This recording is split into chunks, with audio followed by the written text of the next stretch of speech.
Hello again, everyone.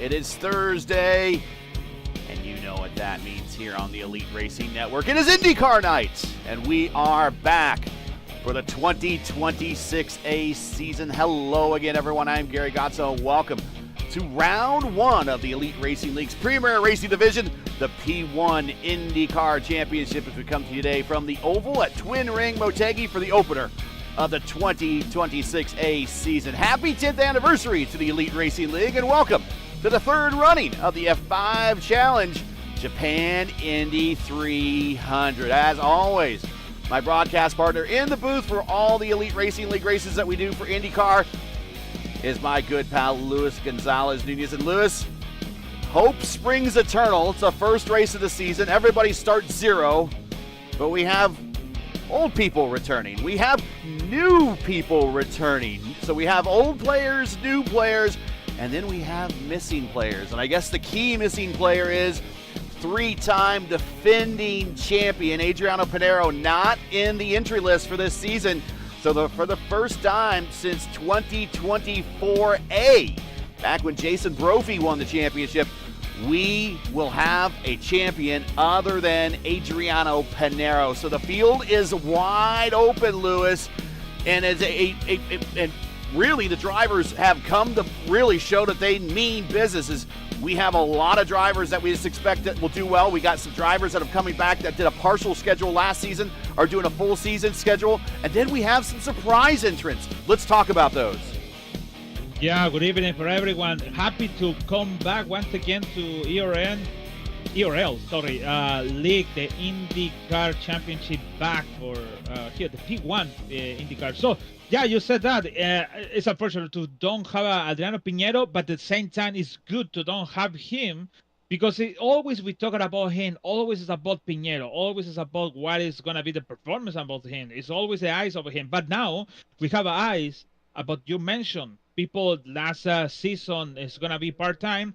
Now the guy in our eyes is Ethan Stanley. He won the championship, actually. He won the Indy Light Championship. He said, I want to win the IndyCar Championship. I want to be on the front, and I don't want to be like a last season I did. So my focus is to be on the champion and have a good performance. And also you said some surprise like Alexis Newsom. So one of the toughest, she is one of the toughest in the IndyCar community, and it's gonna be here in our championship. So it's gonna be really excited this season with a new names, some names we're seeing, but this is the two eyes we're gonna have to see it. So Ethan Stanley in road and also in oval, and Alexa Newsom in oval, because she was the Lionheart Speedway Series champion and also the Indy 500 champion in the official series. So it's going to be really excited about her. And we got a little bit of a warm-up period here. We'll wait for the timer to run out, and we will give you tonight's starting lineup here from Twin Ring Motegi. And just as you mentioned, there's that name starting from the pole. We'll get in here just right away here.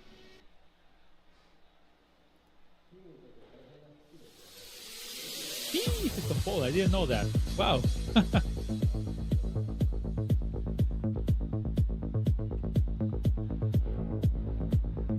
And here is your starting grid. From the pole is the newcomer, one of my favorite drivers in the community, someone that you can never turn away from at any race, especially if it's on an oval. I've already talked to her about the road courses, and she's like, I just need to finish on the road courses. That's really the thing. So she's going to try to capitalize here on the ovals. It's Alexis Newsom starting from the pole. Right next to her, Maddie Wags. And remember, those of you that haven't seen maybe us over on P1, when we had the old ISRA, Lewis, Maddie won one of the ISRA races here at Motegi. So Maddie really loves this place. So they're starting from the front row. Then we got Traiano and Wood, Clindy and Falkingham. Falkingham, the rookie, making a great start here today. Then we got Stanley and Frankenfeld, Forsyth and Fody. So a lot of big names up here in the top 10. Former Rookie of the Year, Clindy up there. And we got Seb Alexander, who finished last season so strong with 2 consecutive wins at Michigan and at Gateway. Gavel looking to put his stamp and delivery on making a ruling, so to speak, on his effort at the championship here. He's in row 6. Then we got Hunter Grave and Gavin Hibbs. Norgard and Herrick Albrecht, pole sitter at Indianapolis, and Rexing, Vandermarl, and the Cat Durazo on row 10. Hunter Smith, Kolsla, Paz and Wadsworth, Aldrich and Scholl back on row 13. Mitchum and Owens in row 14. Micah Mixer and Jal Ritter on row 15. Mikolajczyk and Marrera in row 16. Hossack and Lawson, Camargo and Ruddock, Reblis and Altheri in 19. Richie Hearn back from the back of the pack. Blauman on a new team this season in row 20. And Bagney and Coker rounding out the remainder of this 42-car field. Did you think we would do another 42-car race this week? No. No. I think because of the, we did the body, but it was a 42 or 43. No, 42. So I really proud to be in another 42 race here in the URL. And your 4D Raceway pole sitter is Alexis Newsom, who starts this field with a big jump, and she is going to lead going in the 1. Comes Clindy, big run underneath Wags. He's going to shoot for second. That's a big car on the wall! Protected. Huge lick! Who is that? We got cars all over the backstretch. Chad Frankenfield is involved. I see 2, 3, 4, 5, 6, 7 cars involved. We got 2 4D cars. Camargo, I believe, is involved there. I saw the incident. Jordan Owens is involved. Jim Herrick is involved. Frankenfield is involved. Frankenfield involved with the Andrew Wood in the turn. I think so. Frankenfield went down. Oh, I think Wood in the camera, Wood is going up, but it's race deal over there. Oh, and just cars. Rexing involved. Micah Mixer involved. Cars getting pinned down to the bottom of the raceway. Cars making it through barely. One little legal car makes it through. There's Richie Hearn making it through on the high side. Coker coming to a complete stop just about, and Reblis.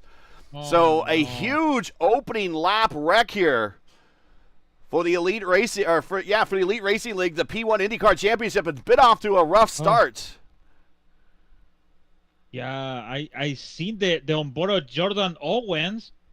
He braked. He went to the apron. He slowed down and came Mason Mitchell to grab him in the. My God, that's unfortunate for him. And just running out of room and a little bit of a hip check, and that is what does it.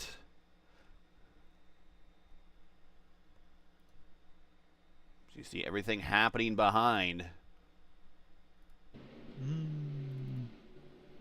Okay, wow.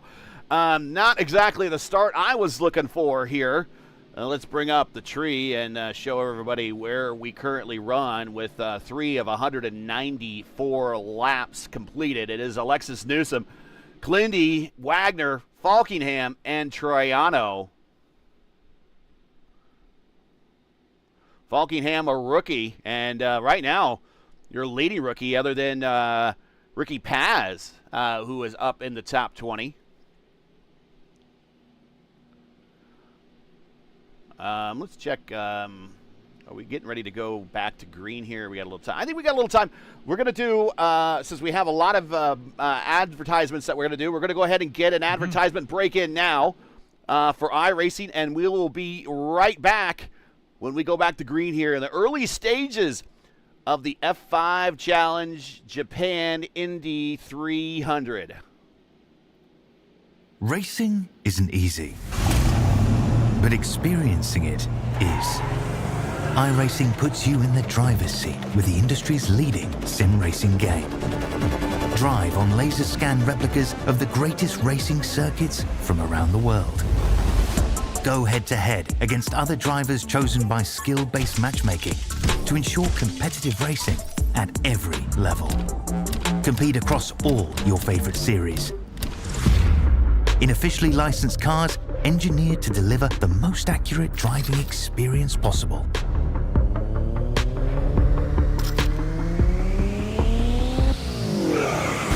Join a race or host your own with players from across the globe. Race against the computer or in a league with friends.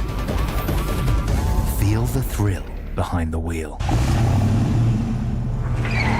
Visit iRacing.com.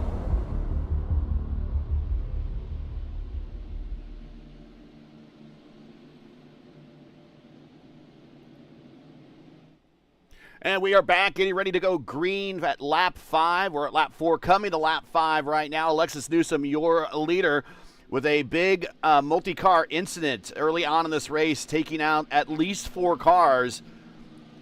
And we are getting ready to go back racing with I5G's Alexis Newsom up at the front, as well as Clindy, the former Rookie of the Year, Matty Wags. Slow restart.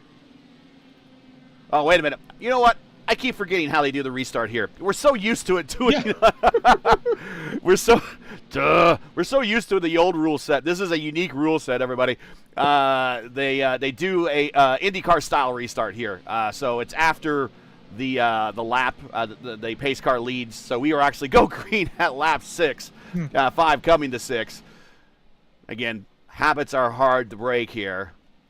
But it is Newsom, Clindy, Wagner, Falkingham, and Troiano making up your top 5. Troiano making a first start here in the series in a while. Good to have him back. But there is your I5G warrior right there, Alexis Newsom. Former Lionheart Speedway Series champion. Did not have the greatest PRI Hoosier 500.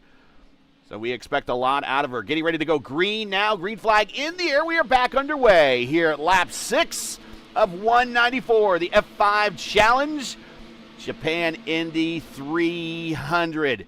And once again, your pole sitter for the day's pole award goes to Alexis Newsom, user leader, sponsored by 4D Racewear. Check out their line of made for sim racing gloves, shoes, and apparel. Visit them today at 4dracewear.com or click on the link in today's description.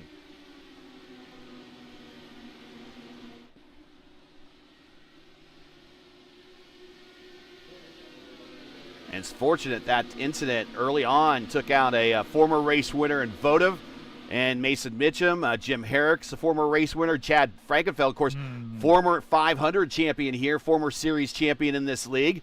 As Falkingham moves ahead of the Wags and now move the rookie up to 3rd, Lewis. Do we have ourselves a budding oval racer that we haven't quite learned about, that we're getting to learn right about now, as we also watch a battle further on back, Seb Alexander underneath Craig Forsyth, who was a winner last night in a league race. Actually, yeah, Seb Alexander, the last 2 races he won last season, he won in Michigan, and then he won the last race in World Wide Technology Raceway with the Chad in the pole position that day. But yeah, good thing to have the first race. Don't be Miami, because Miami is tough.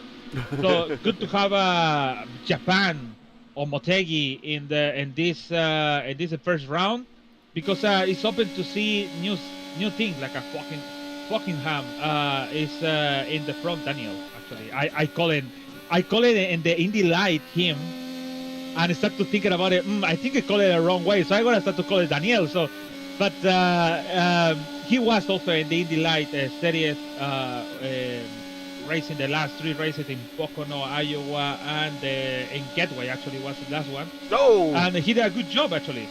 Watching this battle between Troiano in the Brazilian flag car, very sharp, as he was racing Wags, and Wags is using and utilizing the high side to keep the momentum up, as a little puff of smoke on the front stretch. Not sure what happened there. I'll let you know. Well, watching this battle, this is for 3rd, 4th, and 5th. Troiano in 5th right now on the racetrack.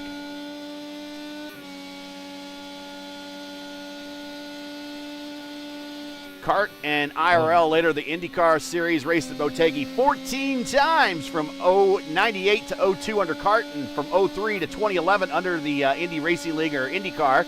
All races were held on the oval except for the final race in 2011, which was held on the road course due to damage the oval took, part of that 2011 earthquake in Japan. The kart track record set in 99 by Jill DeFerrin at the speed of 219 flat. We got nowhere near that. And the IndyCar track record set in 2004 by Elio Castroneves with the speed of 205.7. We got kind of close to that in practice. We got about to a 202, 203. The career wins leaders here in IndyCar is Adrian Fernandez with 2 in kart. And Castroneves, Scott Dixon, and Lionheart himself, Dan Weldon, have 2 in IRL IndyCar competition. And Dixon's the only driver to win on the oval and on the road course. Twin Wing Motegi is arguably the site of one of auto racing's more popular mainstream victories in 2008 when Danica Patrick took her one and only IndyCar win, making her the only woman in the 100-plus year history of IndyCar racing to get it to victory lane. What are you seeing out there, Lewis? Yeah, we have Jerry Rexin in the accident on turn 4. Hit the wall and game over for him. And Gabby Hibbs, same way. He exited on turn 4 and hit the wall in the turn 4 actually, just in lap 13. So that's both of them. DNF is gonna be over for these 2 guys. That's why the smoke, you see it. Yeah. For Rexin, and Gabby Gates is just in pits with no wheel. So a long day for some of the Little Eagle drivers.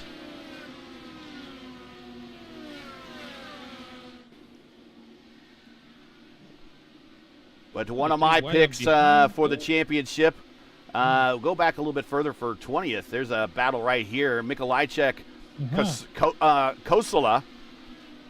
And when I say Kosola, I just want to say Kisola, just like Ricola. But he's doing a good job. He's with the Racecraft sponsorship.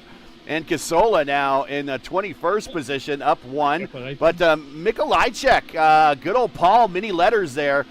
Paul, he is up 11 spots, Lewis. I mean, we saw him at a race last season that he was doing very well at, and unfortunately got taken out in an incident. I think it might have been that the US 500 race where he was among the leaders, and unfortunately was taken out by an incident and didn't get to the end. But Paul having another great race today, up 11 spots. Looking good for the Little Eagle guys who started off this race pretty rough.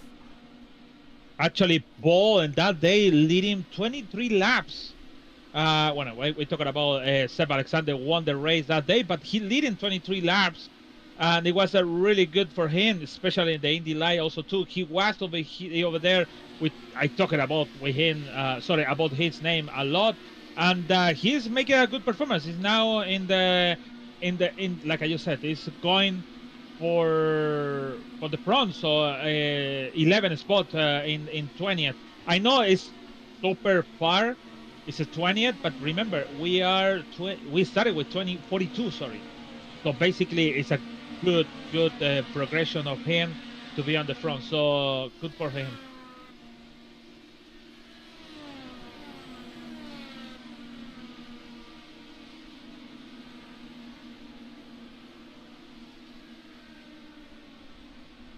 Back up front, it is Alexis Newsom at lap 19.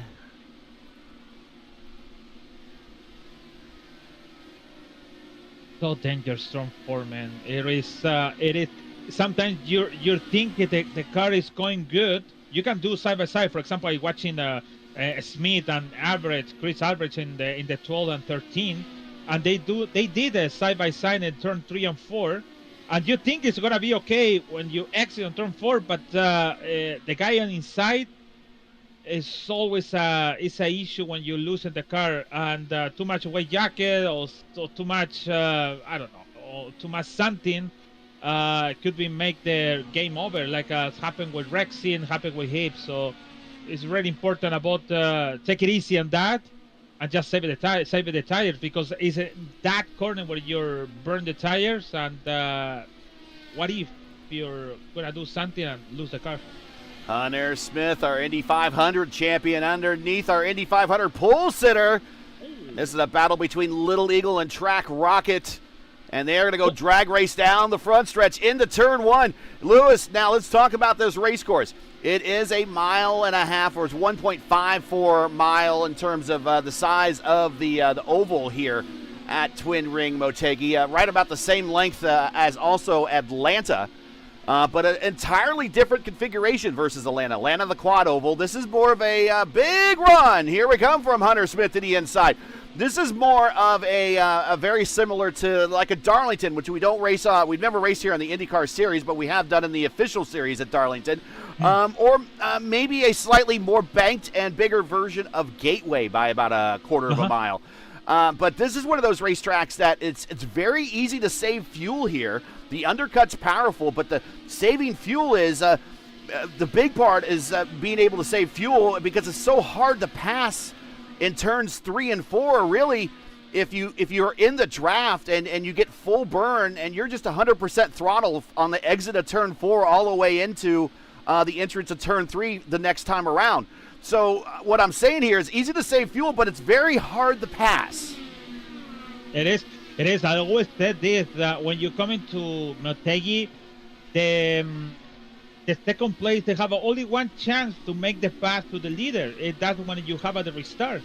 And after that, it's gone. So basically, it's like a road course because you're also involved the brakes in turn 3 and 4, plating with your gears. Some people use a 4, some people like to go into 3.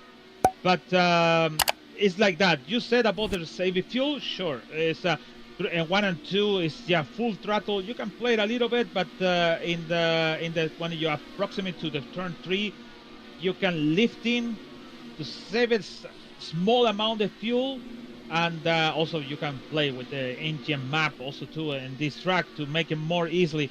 Also easily in the exit on turn 4. So it's a mix of stuff. You said about the Darlington.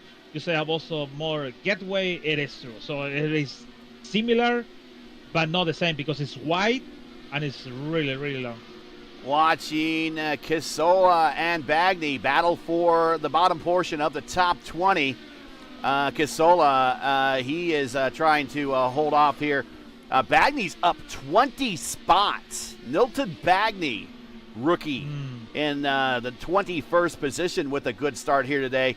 And right behind them, there is Brian Blauman. Not a good start for the guy that finished in the top 5 in the championship a season ago, but he is on a brand spanking new team that needs to be noticed. Oh, car spinning on the front stretch, and that is Micah Mixer, and we are under caution for the veteran Micah Mixer off of turn 4, and this is quite common, Lewis.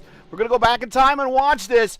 It's getting on the power. We're late in a run. We've been on these tires for quite a while, and he gets on the power, and just very common here, you just kind of get loose and just ping pong to the inside wall, then you back across the racetrack.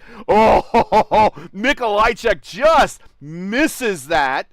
We're going to ride with him on that one because that was his life crossing between his eyes right there. Watch this Mikolajczyk. Good old Paul, fellow Polak. Watch this. I mean, he sees it happen in front of him. He has no place. He either needs to cut to the inside now, which he doesn't have time. Whoa. Mikolajczyk, nice. Very lucky. The racing gods have blessed him. He might want to come to pit road, and I think everybody's probably going to come to pit road this time by for their first stop as we are at lap 29 of 194. We're going to get in another word from one of our sponsors, and we'll be right back to reset the field after pit stops. But we're at lap 29 of 194 here in the F5 Challenge Indy. Japan Indy 300 when we are at lap 29 of 194. We'll be right back. Racing isn't easy. Blue Egg Marketing. Rev up your business with Blue Egg, your marketing pit crew. Turbocharge your lead generation with experienced drivers that can navigate the competitive track to connecting with your customers. With Blue Egg, you're always in the pole position, leading your brand towards victory lane. So don't spin your wheels, accelerate success with Blue Egg, fueling small businesses to win big.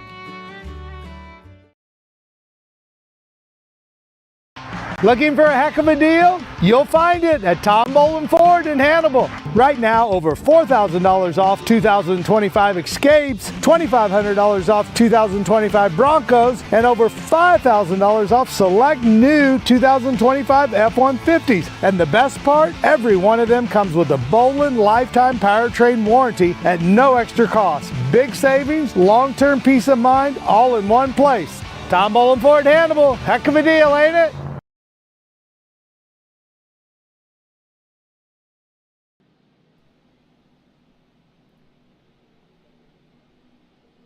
We're back under caution here at lap 30 with an incident for Micah Mixer coming off of corner number 4. Also showing Ricky Paz retiring as well. I'm not sure what happened to Ricky, if he was involved in that as well, but a number of drivers already falling out of this race. Started with 42 and had a big incident coming off of turn 2 on lap 1. That immediately took us about another 5 more cars down and another 2 more cars at this particular incident. Micah Mixer and Ricky Paz. I'll have you take a look and see what happened to Paz, Lewis, but we are at lap 30 of 194. If you enjoy ERN's coverage of the Elite Racing League's P1 IndyCar Championship and respect the stream, please do us a solid. Make sure you support us by subscribing, and while you're at it, don't forget to smash like and click the bell so you don't miss out on future ERN broadcasts. Last time we were here in the Elite Racing League was, first time we were here is 2020B, Henry Bennett over Victor Del Porto. Eric O'Connor, driver that I've raced against a very long time ago. That's a name blast from the past for me. He finished 3rd. And then back in 2024B, and this is a good omen for one of our championship favorites. That's Tyler Fode. He won here in 2024B over Craig Forsyth. Victor Del Porto finished on the podium in that one as well. Victor, of course, not in the league anymore, but pretty good record for Victor here at Motegi. Two races, 2 podiums. We've had 35 different winners in the Elite Racing League history. The last first-time winner was Seb Alexander last season at Michigan. Then Hunter Smith in Indianapolis. Hunter Ingrave at Road America. Clindy at Texas. And Logan Edwards at Portland. That was all last season. So we had 5 first-time winners in 2025B. It's the most since 2022A, tying a record. So might we see more parity again this year? But we looked to the front, and Coker getting some laps led here, but he's going to come into pit road, giving the lead back to Alexis Newsom. We'll go green next time by. But coming off of pit road to reset this field, Lewis, it's Alexis Newsom maintaining the lead. Clindy, then Falkingham, Wags, and Ethan Stanley very quietly has moved his way up to 5th. This is your championship favorite. I got him. I got him as 2nd in my championship picks. I got Fode. I'm going with history and how Fode has finished 2nd over the last 3 seasons, 4 seasons. I think it's time that he's going to get a championship here. But it's a good call on Ethan Stanley. Remember, Ethan was in the running for several race wins last season. Did get one on a partial schedule. Finished on the podium in Indianapolis. Should definitely be considered a threat to win the championship. He is among the top 5 all-time leaders in wins here in the Elite Racing League. So he has worked his way up to 5th. Fode in 6th. We're not going green. We're staying yellow. We're staying yellow for one more lap. Tyler Fode, Craig Forsyth, Seb Alexander, Ryan Gavel up 3 spots, and Hunter Ingrave. He is in 10th. That is your top 10 right now, and I'm not sure if you could hear why we stayed caution. I see, oh my God, I see Michael Hotak hit the wall. I think Daniel Durazo, they have a accordion between the Norgard, Smith, and unfortunately Hosak before the restart. Yeah, we're watching Hosak right now. And Norgard gets into the back of Hunter Smith. Oh, and Hosak just locks the tires up. And yes, good call. That's a very good call. And Hunter, might have gotten into the back of Hunter Smith. Be careful of him. It could have a damage. Yeah, we saw that in the Vote of Indy Derby when someone got into the back of Casey Povolonis on Sunday night in the Vote of Indy Oval Derby on P1. Someone got in the back on a restart. He didn't crashed in turn 1, didn't crash in turn 2, but when they were up to speed in turn 3, that's when he crashed and took out a whole bunch of good cars, unfortunately, and it's kind of what happens, no fault of his own. But we are going to go caution for another lap here. Alexis Newsom is your leader. Your biggest gainers at the moment, Mikolajczyk up 13, Nilton Bagney, he's up 22 spots. Brian Blauman, no surprise, he is up 19 in the Interscope entry. Andrew Wood down a couple of spots from where he started. He had to answer a tally, so he had to go to the back, but he is back up into the high portion of the top 20s. Matt Ruddick, shouting him out for the first time other than the starting lineup. Matt is up 12 spots.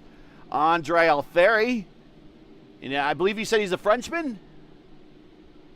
I think so, no. I'll No? let you know. Because there's many. No. It's not any Not a Frenchman in this league yet. Either that, I thought you said he was a Frenchman. Either that, it might be Italian. But the foreign driver in his debut here, he is up 13 spots to 25th position. As everyone's still running, for the top 33 are still running. Everybody below 33rd or 33rd and higher, actually 34th, 35th on up. Andre Alfredi is Brazilian. Brazilian, okay. Andre Alfieri, Brazilian. Another Brazilian in the lineup. Yeah, we have a 6th Brazilian in this season today. There's João Ritter. He's another Brazilian back there. And we see João on the 81 coming to pit road to splash a little in the tank. He's a former champion of the Race First Indy Challenge Series, of the very first series I ever broadcasted. He was the champion of that. So back in 2021, 2022-ish, somewhere in there. So João Ritter, Brazilian, looking to get some wins here and some performance in the Elite Racing League's P1 IndyCar Championship. So lap 35 of 194, a lot of fuel saving going on right now as everybody has stopped for their first pit stop and still riding under caution. We will go green, not next time by, the lap after that, as the lights are out on the pace car.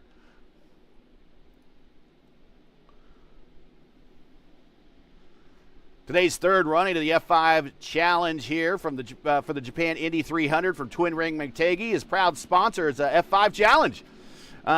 This nonprofit organization enriches lives through face-to-face fellowship and exciting adventure challenges in a faith-driven environment. Their mission is built on the 5 F's: faith, fellowship, fitness, fortitude, and fun. F5 Challenge inspires people to lead active, connected, and purpose-filled lives. To learn more, to get involved by visiting their website, you can follow them all on social media as well. All the links you need are in the description. Pace car is off. Remember, next time we will go green for lap. We're coming 36 now. We'll go 37 green flag.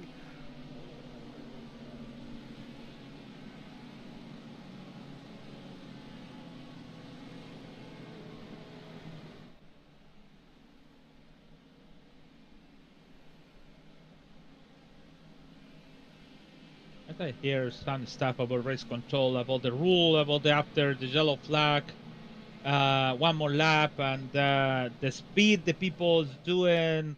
That's unfortunate because we have a restart zone, so it's not about in the middle of the 3 and 4 is the restart.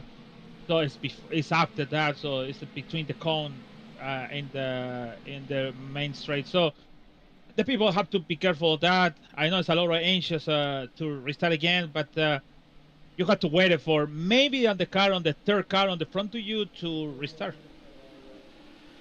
Green flag in the air, back underway here in the F5 Challenge.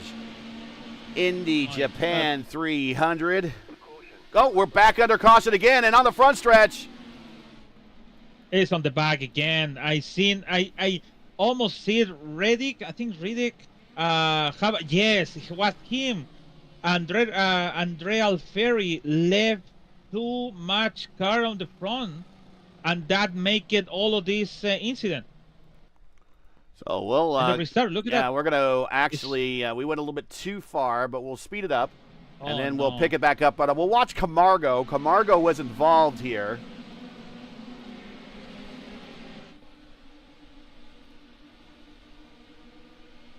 All right, here's what happens. So it's happened in front of Alfieri. And the car in front gets in the back of Camargo. Reblis comes into it. And again, first race, jitters for everybody. Plus, I'm still learning liveries for some of these drivers, so I don't know everybody yet. And that is the incident on the front. And so, I think, Lewis, we're seeing a couple of things here right now at the start of this race. A little sloppy, first of all. Second of all, we're seeing maybe just some people that haven't been maybe practicing restarts, maybe not used to restarts of fields this size, and they're getting the whole accordion action. When we say the accordion action, it's the car in front of them checks up, and the car behind them has like a head of steam, and they try to hit the brakes. You've done this in rush hour traffic. Everyone that drives a rush hour traffic in the United States know what an accordion type incident is. So that's kind of what we got going on here, and 2 more drivers at least are taken out here. But Lewis, it's a little sloppy right now to start this season off and this race off.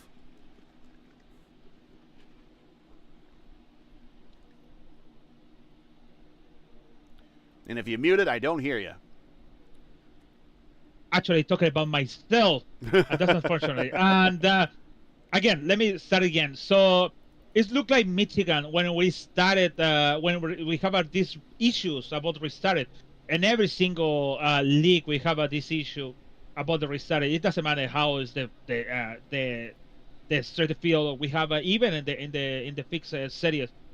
Unfortunately for Andre, he left basically 4 or 5 cars the distance. I said 4 cars, it's gonna be too much, and it's not nice that, because it's making all of this incident once again with 3 more cars out of the race, and make this issue once again for the leader, even for all of these guys who want to battle for the race. So I think the people have to be close and just go when we have the green flag. So actually the green flag is by leading by Alexis Newsom. So man, it's something we want to talk about always, about the restart, about the holding, about the pay attention about the car on the front. It's like when you go to the highway, you said that you have to be pay attention with all your sense, all your the car on the front, the left, right, on the back, because that's why you do it. So it's pay attention for everything. But unfortunately, it's happening again. So unfortunately, that now lowers the field, those that are out there running to 31. Alfieri now at the back of the pack. Ben Lawson back there as well. Coker, Barrera, Ritter, Hearn, they all came to pit road. Mikolajczyk did as well. I think Andrew Wood came to pit road. So a lot of cars decided to come down pit road under this last caution to top off. They're on a slightly different strategy. Wood, Hearn, Ritter, Barrera, Coker, Lawson, Alfieri, they all stopped on 39. So they have about a 9-lap difference between themselves and the drivers in front of them. Leighton Norgard kind of on his own strategy right now. He is he pitted at 34 when we went to an early caution after the lap 30 restart, a lap 30 caution, lap 30-ish caution. So he came in again, and that's probably a good thing because I think he was involved in an incident coming to the restart anyway, so he wanted to get looked at. But he is 4 laps to the better than most everyone. We're going to go green next time. Bye, everybody. And but he's 5 laps to the negative of the drivers behind him. And again, this is Motegi. You could save a lot of fuel here, even under race conditions. And also, Lewis, it's very easy here to maintain your pace under engine map 5. And it's just because the draft and you're on 100% throttle so much. And the reason why is that everyone slows down so much in turns 3 and 4 to make it through that portion of the racetrack. Yeah, that's true. So it's not you're gonna lose time. Maybe you're gonna lose in the car on the front to you in turn 1 and 2, but everyone is gonna go together in the break point in between 3 and 4. So it's like you're gonna lose pace. if it's not the second place. If you're second, for sure you're gonna lose some pace because the car on the front have a clean air. Getting ready to go green this time by coming to lap 42, and we are back underway and an immediate battle between Wags and Ethan Stanley. A good restart for everyone, and yeah, we are back to battle. And I think Wagner is that it had the opportunity to make the pass now with the clean tires. Actually, Glendy with Alexis News on front. Clindy underneath Alexis, our first battle for the lead this season, and Clindy is going to nip her out the line, move Clindy to the point, but here comes Daniel Falkingham on the high side. I said that, so you have only one chance to pass the leader, and Clendy, opportunist, make the pass in the first lap, but Alex is going again. I tell you what, if Daniel keeps up this pace all season long, I think we could probably call him pretty Falking fast. Oh my God. I don't want to play with that. Oh my God. I don't want to play with that word because maybe we'll say something wrong. I had to make sure I said it slow. Falking fast. Falking fast.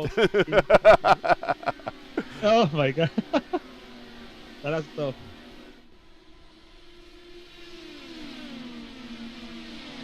Andy make the pass. Sam Alexander. The position. Go ahead. And he went up front. Now it's the leader. Brian Gamble in the Menards car down low under Seb Alexander.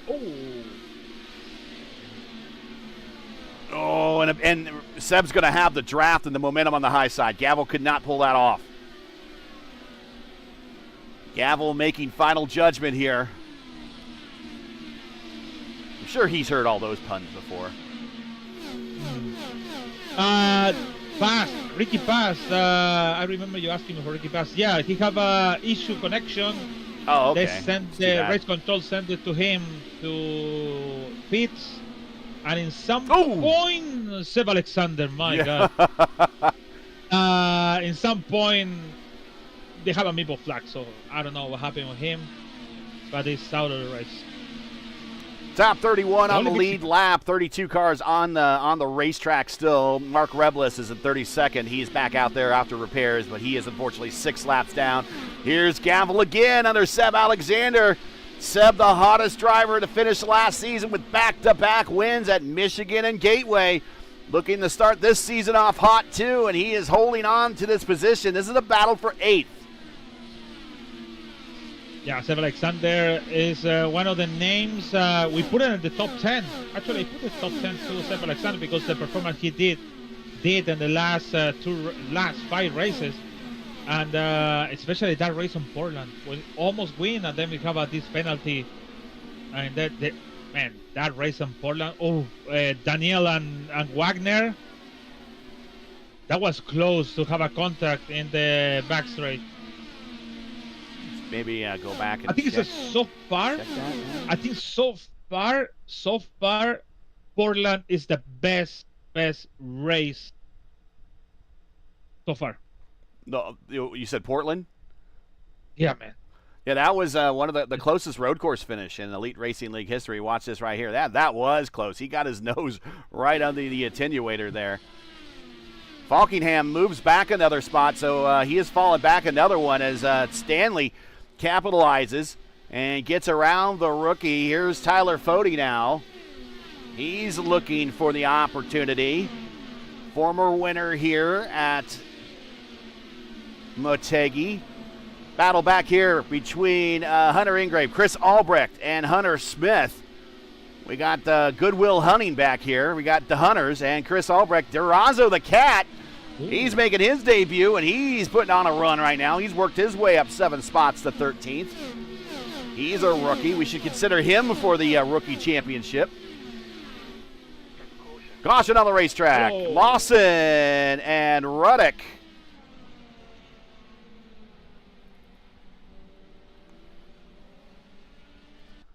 And let's see what happened here between Lawson and Ruddick. This is at the back of the pack.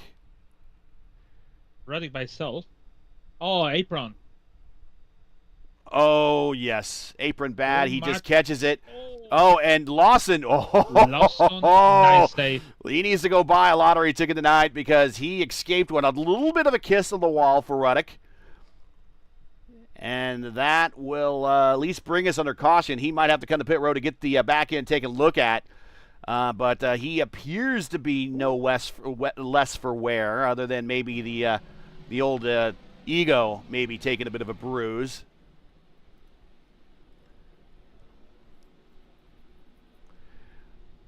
Hey, while we're under caution, shall we take a break and hear about World Wide Technology Raceway and their IndyCar race for 2026? The answer is yes. We're going to do that right now. We'll be right back. Sorry, you asked me. Sorry. I thought you say something about to go to break. Sorry. Yeah, we're going to go to break. But we'll find out more about World Wide Technology Raceway and their IndyCar race for 2026. Big IndyCar weekend coming up there. We'll be right back.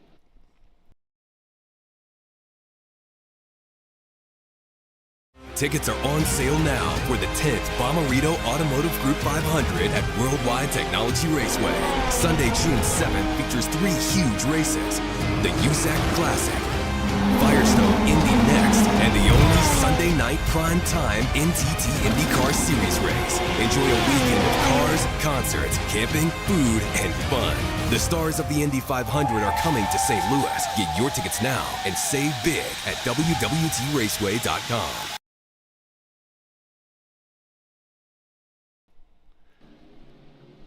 You know, I'm interested in that wrestling there, Lewis. I didn't know they had infield wrestling in the wrestling ring at Worldwide Technology. Yet another reason why you need to go buy tickets for one of their marquee events. All the links you need are in the description, by the way. Clindy stays out. Wag stays out. Falkingham stays out. Albrecht stays out. DeRozzo stays out. Wood stays out. Mikolajczyk stays out. But we have several drivers in that first group. In fact, Clindy, Wags, Falkingham, Albrecht, and DeRozzo, they are all on the same strategy. They all pitted last at lap 30. Then we have the group at lap 39 led by Andrew Wood, who unfortunately got the tally on the lap 1 turn 2 incident, but he has fought his way back up into the top 10. He leads this second group, which includes himself, Mikolajczyk, Richie Hearn, Alfieri, and that is the group at 39 laps. They pitted at lap 39. And then Alexis Newsom, we saw Alexis come down pit road, and she brought with her Ethan Stanley, Tyler Fode, Craig Forsyth, Seb Alexander, Ryan Gavel, Hunter Ingrave. So we're seeing some of the Rogue boys, the Rogue Racing guys, and the part of the whole the Alliance guys and the Alliance Technical Alliance there. They're splitting strategies. Clindy staying out, but you have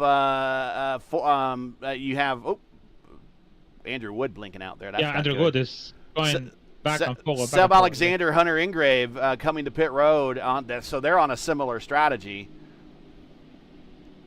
It is really interesting about the news on Stanley 40. Force Alexander, Ingrid Smith in the same strategy. So if it's news on Stanley on 40, because Stanley on 40, they don't know her, it could be something good if we are green.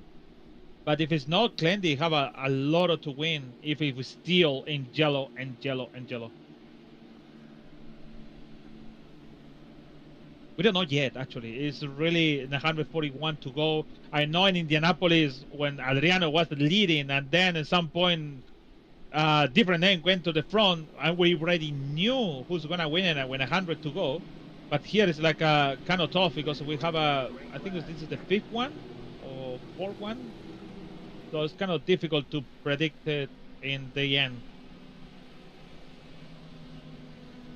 The Blue Egg car with the Blue Egg sponsorship there. I want to thank Blue Egg, one of our premier partners here in the Elite Racing League, along with Worldwide Technology Raceway, Lucas Oil School of Racing, and Tom Boland Ford. Have you driven a Ford lately? Well, not on this racetrack in this race. No Fords here. Chevys and Hondas. Last time Ford won an Indy 500, 1996. Buddy Lazier. Ford won back-to-back in 96 and 95 with Jacques Villeneuve. In fact, effectively, it was the same car that won the Indy 500 in 95 and 96 for the most part. Getting ready to go green this time by Glindy, Wags, Falkingham, Albrecht, Durazo, and we are back on the way. And Daniel taking a stab at Wags right away. Oh, 4 wide, Stanley and Newson and 40. Look at that 40, and gain 2 positions, one corner. And going for Richard Hearn also too. Nice, great racecraft, and it just shows you how wide that turn 1 here is at Motegi. You could go 3 wide, and there's a ton of room up there, and also on that, there's a ton of room on exit. It really doesn't start to narrow down until you get to turns 3 and 4. Look how wide it is there. And you can still use the far close to the wall, and you can still make the turn. Oh. And remember, for the first time in Elite Racing League history, we're going to go 3 wide actually here, not for the first time, but we're going to 3 wide through 3 and 4. Stanley way up at the top, and Stanley, he has fallen down a couple of positions. I think he's just been caught here, and unfortunately the train has passed him on by. But for the first time in Elite Racing League history, we are using the new hybrid power units. And so all these drivers have a little extra boost, kind of push the pass on ovals now. They have about a 1.5 seconds on the straightaway to use it. And regen, they can regen by pushing a button that causes a little drag, or actually when they brake, it actually regens a little bit as well. And some drivers actually are tapping the brake some in turns 3 and 4, and that helps with the regen. We watch Gavel underneath Ethan Stanley. Ethan Stanley falling back. Here comes Hunter Smith. Don't go to the wall. Something happened when Ethan Stanley restart. That's why maybe I have to go back and check. Oh, Hunter. Okay, we 3 wide off the quarter.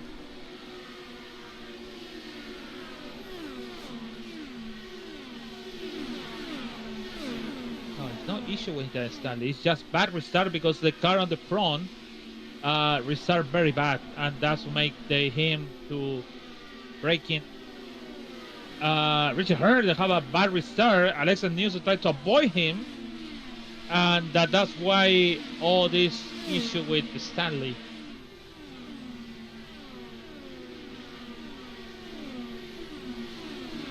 And Hearn now, Hearn Stanley, Gavel underneath. Oh, Gavel had to roll out of it. Look at all the momentum he lost. Hunter Smith lets it roll on the high side. He holds on to position. My. And Justin Wadsworth now in this battle. Almost Gable clinched the wheel on Hunter Smith. I don't know how Hunter Smith is still running with that incident in one of the yellows. We have before the restart. We thought they have a damage on the what is the word? I cannot say that word. On the back wheel actually. The attenuator. Exactly. I cannot say that word. I can't.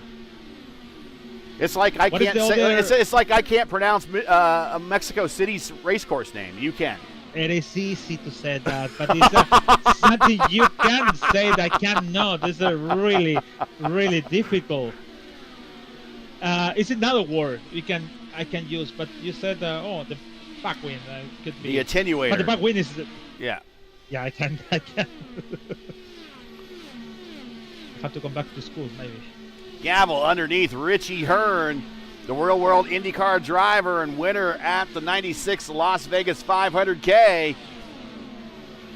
He now goes back to 14th. Stanley getting around Forsyth, moves Stanley back up to 11th. Hunter Smith battling now Wadsworth. This is for 15th and 16th. Just behind them, Brian Blauman. Blauman now with the head of steam in the inside of Wadsworth. Whoa. Look at that bump. There's a big bump that these drivers are hitting. It's always been there. It's going to continue to be there unless they ever rescan the place. I don't know if the bump's got any better. Supposedly, they've repaved or at least done some work on the course, on the oval, to make the oval more race-worthy. But no series of return. Oh, who was that? That was Bagney getting really close to the turn 4 exit wall there. Supposedly, though, they have put work into the oval here at Motegi. And, of course, it's under a new name, Mobility Resort. So I would imagine if someone... Caution! Oh, it's Kisola. Yeah, Kisola. And the Miller American. And we have a number of cars involved here. Reblis is involved. Aldrich. Victor They Aldrich. have a contact. Yeah, Aldrich have a contact Alfieri. behind. Wait, no. Kisola went to the apron. That's why. And the same time, it's bumpy over there, and he went to the apron. It's like a 2-on-1. So we'll see that this is Rishoff Kisola. He goes to the Andrea. bottom. He cuts down in front of Victor Aldrich. And he grabs Andrea apron at the bump, too. And Victor, just the closing rate, he goes into him.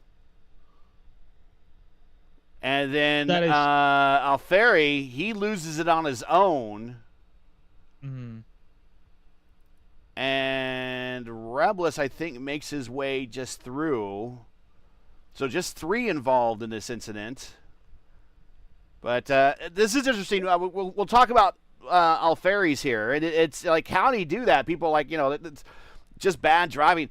You know as well as I do in these cars, and especially at the point where Alfieri probably lets off the throttle. He might grab a little bit of the apron here, but he gets off the throttle, and when your car is the lightest and you get off the throttle, you lose, you just kind of lose. The back end gets light on you, and it just kind of comes around, and that's kind of what happened there for him. He's taken evasive action, and just the car weight changes the way it distributes there. And he also grabbed a little bit of the apron as well, but unfortunately, that is going to put him under caution. So this is going to change things up now, as those that needed to come to pit road, which was everybody that stayed out under that last caution, they all came to pit road. And that will turn the lead over to Lexus Newsom, Tyler Fode, Seb Alexander now up to 3rd, Fode's teammate Ethan Stanley in 4th, Craig Forsyth in 5th. Craig Forsyth, it's extremely good at this track, everybody. And if we get some green flag pit stops, which I'm hoping we will here later, the undercut is extremely powerful here. I will say that again. I've personally witnessed this man win a league race before on the power of the undercut pit stop. So watch him if we get some green flag pit stops. Ryan Gavel up 6 spots to 6. Hunter Smith there in the P1 car. He is up to 7th. Brian Blauman 8th. He's up 32 spots, Lewis. And Justin Wadsworth up 15 to 9th. And then Ryan Schold, he is up to 10th. Now, Ryan wanted me to mention, and unfortunately, Hibbs is not here. Hibbs was in an IU car. Hibbs is an Ohio State fan. Ohio State lost to IU in the Big Ten championship game for football. And so as the bet was, Hibbs had to drive an IU car. I'm thinking, though, Ryan, I think you should make Hibbs drive the IU car for one more week because nobody saw Hibbs in the IU car at all here, basically.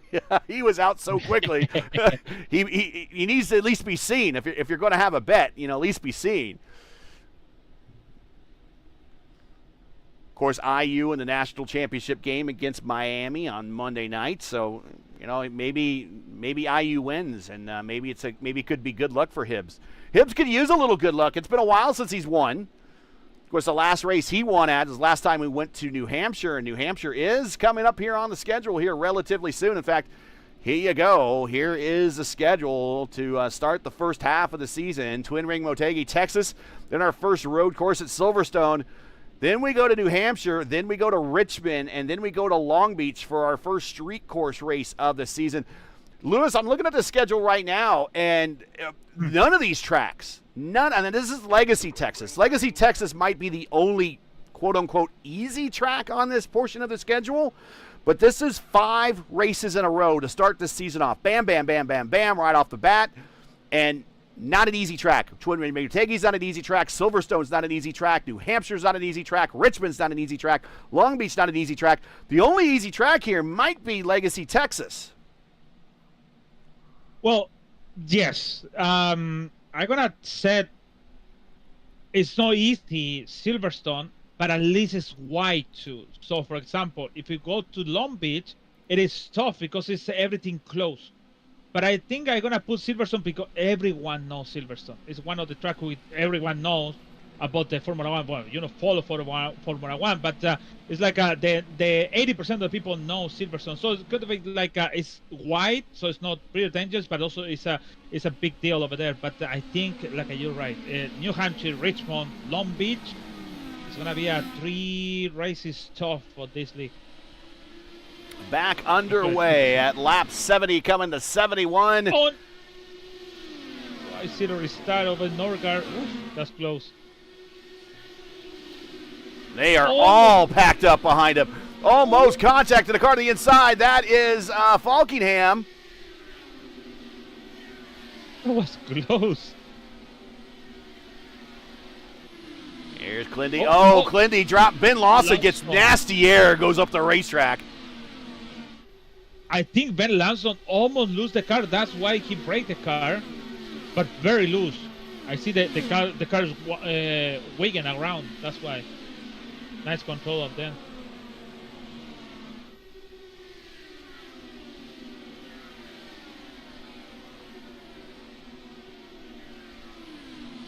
Falkingham, big dive into the corner under Vandermarl. A lot of these graphics, not every single one of them, but the thumbnails, a lot of these graphics you see Vandermarl helped me with. So a big shout out to him. Also Andrew Schulte, who helped us with the overlay. A lot of changes to this one as well. Falkingham to the inside and gets on by Vandermarl. Move Falkingham up to 11th. A little bit further back, Gavel, and a little further up, Gavel and Hunter Smith, side by side. Going through the corner, and Hunter Smith wanted to clear, but he couldn't clear because Gavel put the car there. Now they're still side by side. Look at this drag race here, 100% throttle through 1 and 2 here. They come off the corner, and right now on the high side, Gavel is going to have the draft of the car in front of him, Craig Forsyth.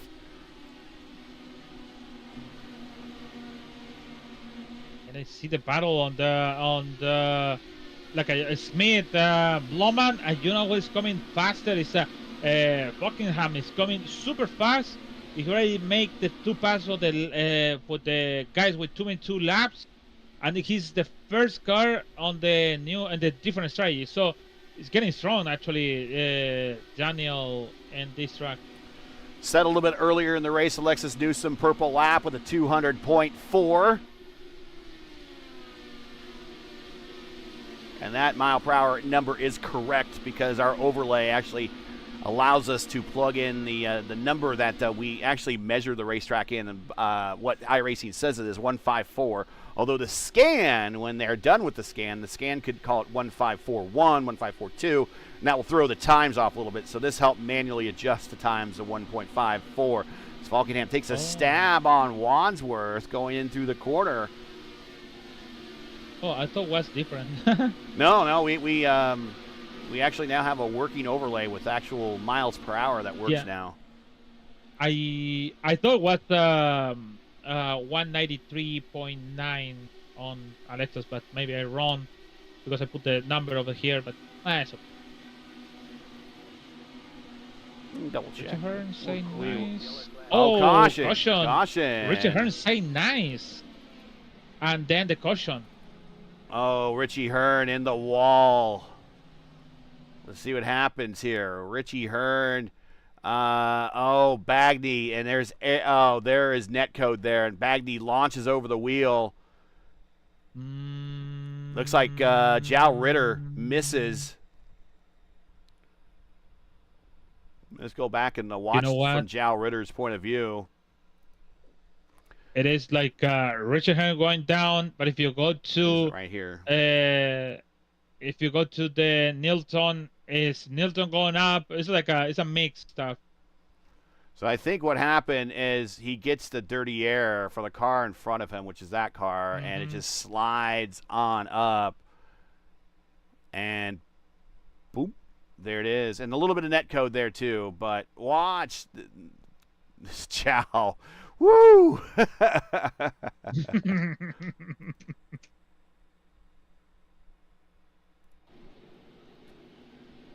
So Alexis Newsom staying out. Tyler Fode's going to stay out. Ethan Stanley. Teammates are staying out there. Gavel. He's I believe Gavel. I'll just bring up the basic here. Yeah, he's Lake Norman. So Lake Norman 2, 3, and 4. Then we have actually 2, 3, 4, and 6. Blauman's on Lake Norman. Is Justin Wadsworth on Norman too? Yeah, so Lake Norman actually dominating the top 10. We got Alexis Newsom, Team I5G, the super team in the community. Tyler Fode, Lake Norman. Ethan Stanley, Lake Norman. Ryan Gavel, Lake Norman. And then we have Little Eagle with Hunter Smith. Brian Bauman, Lake Norman. Wadsworth, Lake Norman. Falkingham on his own squad there. Ryan Schold, Little Eagle. And Clindy with Rogue. That's your top 10. But Lake Norman, hey, I tell you what, those guys, they have come to play today. They have all their cars inside the top 6. Actually, top 7. Yeah, it's a big team over there. And you know what? Sorry. I am on board with Alexis Newsom, and she is clutching the car at some point in second, so means it's saving fuel. But come back with your stuff. Yeah, it's good for the team actually, and I know you're more information. You have more focus in the number team.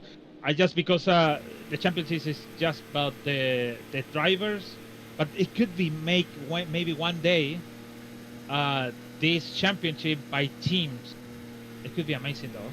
It could be good to have more teams around it on this championship. To have a championship team, actually, that's what we're talking about.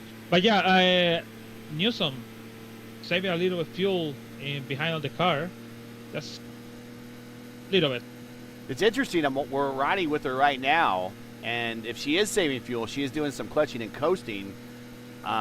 It's not doing it in 6th gear. A lot of times you go up to 6th gear and you go to map 8 and you just kind of put a little gas into it, but you do a lot of clutching and coasting. She's kind of in a high gear here, but she is a very knowledgeable driver. She knows what she's doing. Do you remember I talked about when it was the race last year in Gateway, World Wide Technology Raceway, and I told you about Dixon in second clutching the car to save fuel. Mm-hmm. And then and that point is like in the sim we do in the 6th. That's a save fuel, but in the real life I do it different. And this is second to don't lose the power and don't lose the speed. It's something we don't. Well, the real guys knows. We pretended to know, but it's like that makes sense also too. Why Alexis Newsom do it? Top 28 cars on the lead lap, getting ready to go green again here, coming to lap 82. The Blue Egg car, sponsoring the Blue Egg segment, is in 3rd. Rev up your business with Blue Egg, your marketing pit crew. Turbocharge your lead generation with experienced drivers that can navigate the competitive track to connecting with your customers. With Blue Egg, you're always in the pole position, leading your brand toward victory lane. Don't spin your wheels, accelerate success with Blue Egg. Fueling small businesses to win big. To learn more about Blue Egg, click on their link in the description. Green flag is coming out here.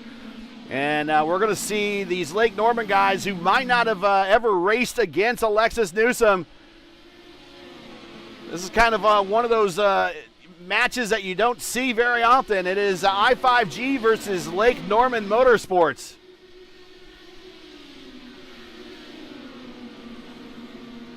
Yeah, actually, it's a day when everyone have to know Alexis Newsom is over there, and he is coming for the big team. So it's a learning it's a learning. Oh, Clendy, oh my God, almost Clays have a contact with Mark Wagner on the main straight. So it's a day when you have to learn about the new people, new faces, new Clendy on Wagner, and we have a yellow.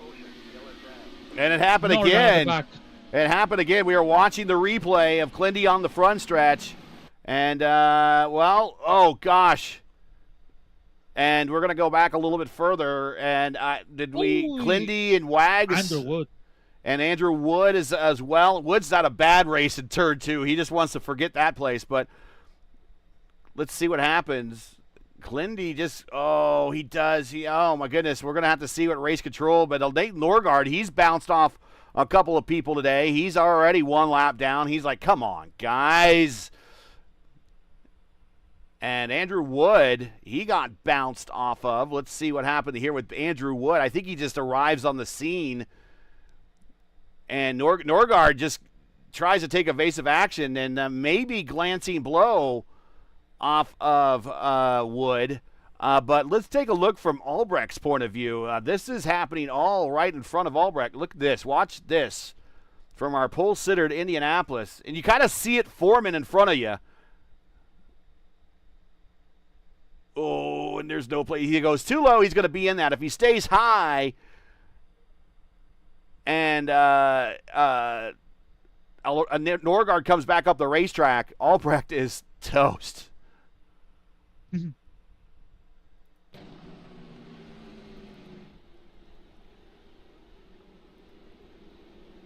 By the way, the weather condition on the track is 96 Fahrenheit. We started at 106 and 108, I think so, and went down really a lot. But it's still, we have still issues in turn 3 and 4. So it's not about the weather; it's about the way you're turning in that way. But we're talking about different things because this was an incident on turn 2. And there you see the conditions: 95 on the track temp, 69 on the temperature. You're right. I mean, the track temp's not up there at all. The wind's not really blowing. The humidity's not up there at all. The air temperature is not up there at all. These cars should be running at maximum horsepower and almost nearly maximum grip. Hey, the Elite Racing League's IndyCar Championship is proudly sponsored by P1 Broadcasting. P1 is an esports broadcaster specializing in online sim racing on the iRacing platform. P1 is a proud sponsor of the Elite Racing League's US 500 and Triple Crown Challenge that you'll see in the 2026B schedule. To learn more about P1 or request a quote for your iRacing League, check out their social media links. P1 can be found on YouTube, Facebook, Instagram, X, and Linktree. You can find all the links you need in the description of today's broadcast. And that's where you can hear me and Luis Gonzalez Nunez on a weekly basis, whether it's Votive, the Indy Oval Series on Tuesday nights. We're calling something a couple times a week. And P1 is your proud sponsor of the IndyCar Championship here in the Elite Racing League. Celebrating 10 years for the Elite Racing League. It's a lot. We used to call action entire week. Now it's 2, sometimes 3. But yeah, it's 10 years, man. That's really a lot.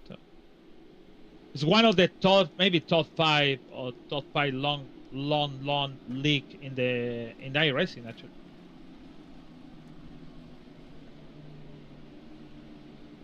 By the way, 11 Fahrenheit in Toronto, man.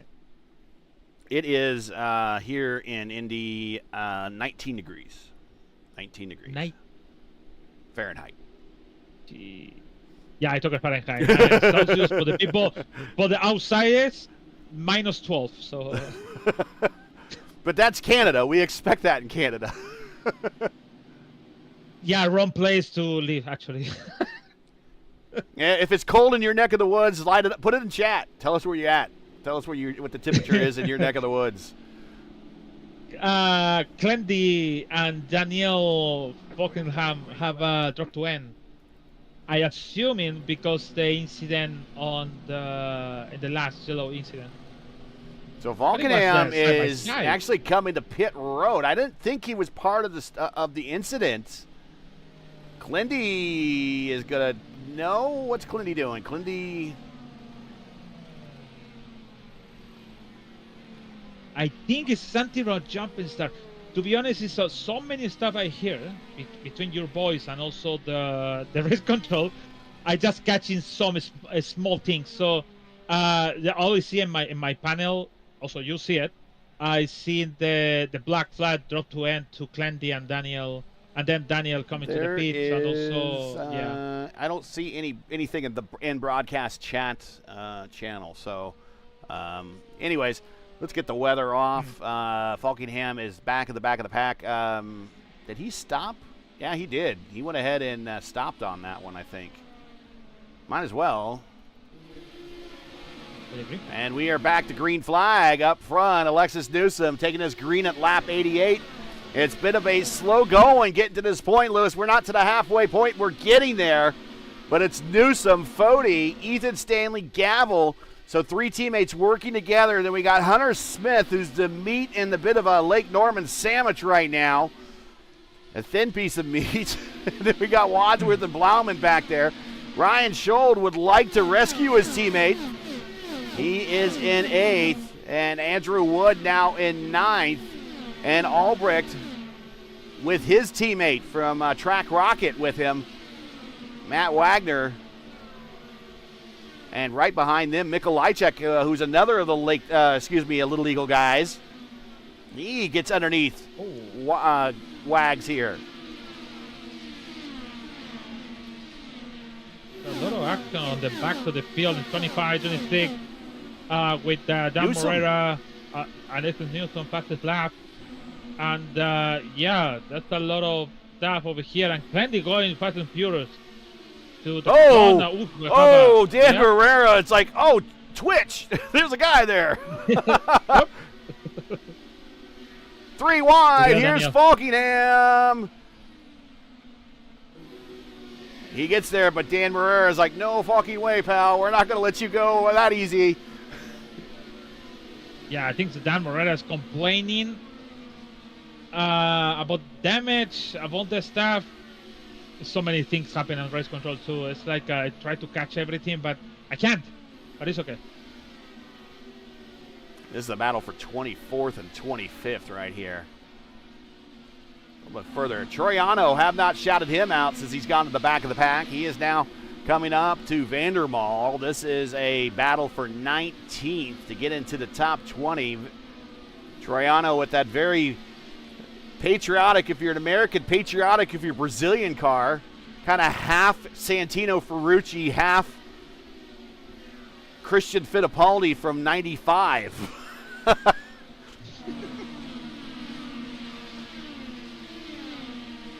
Big run, Troiano to the inside of Vandermaal. This is a battle for position. Vandermaal is going to have a lot of momentum on the high side. Here they hit that bump down low and move Troiano up a spot to 19th. Meanwhile, up front, Alexis Newsom pulling away from Tyler Fody by 0.8 of a second. Get you some gap information. See how people stand throughout this field. There you see gaps on the race course. Back Brian Blauman in a big battle. We're going to go back to that right there, side by side with his teammate Wadsworth. You don't really want to battle too deep with a teammate right now. We are at the halfway point just about. Yeah, you have to read the chat.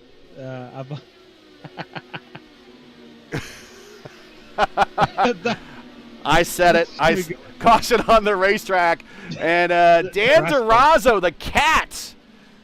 He's landed on all fours, but unfortunately it's sideways on the front straightaway. And we'll see what happened. This is in the neighborhood, I believe, of, I think, was Craig Forsyth kind of in the neighborhood as well. But let's see what happened to the cat. Did we lose alive here for the cat? Oh, yes, he did. Big twitch. Oh, Ben got side shotted. Oh, my goodness. What a tip check to Lawson. How did he not have damage out of that? Oh, wait. He had a damage.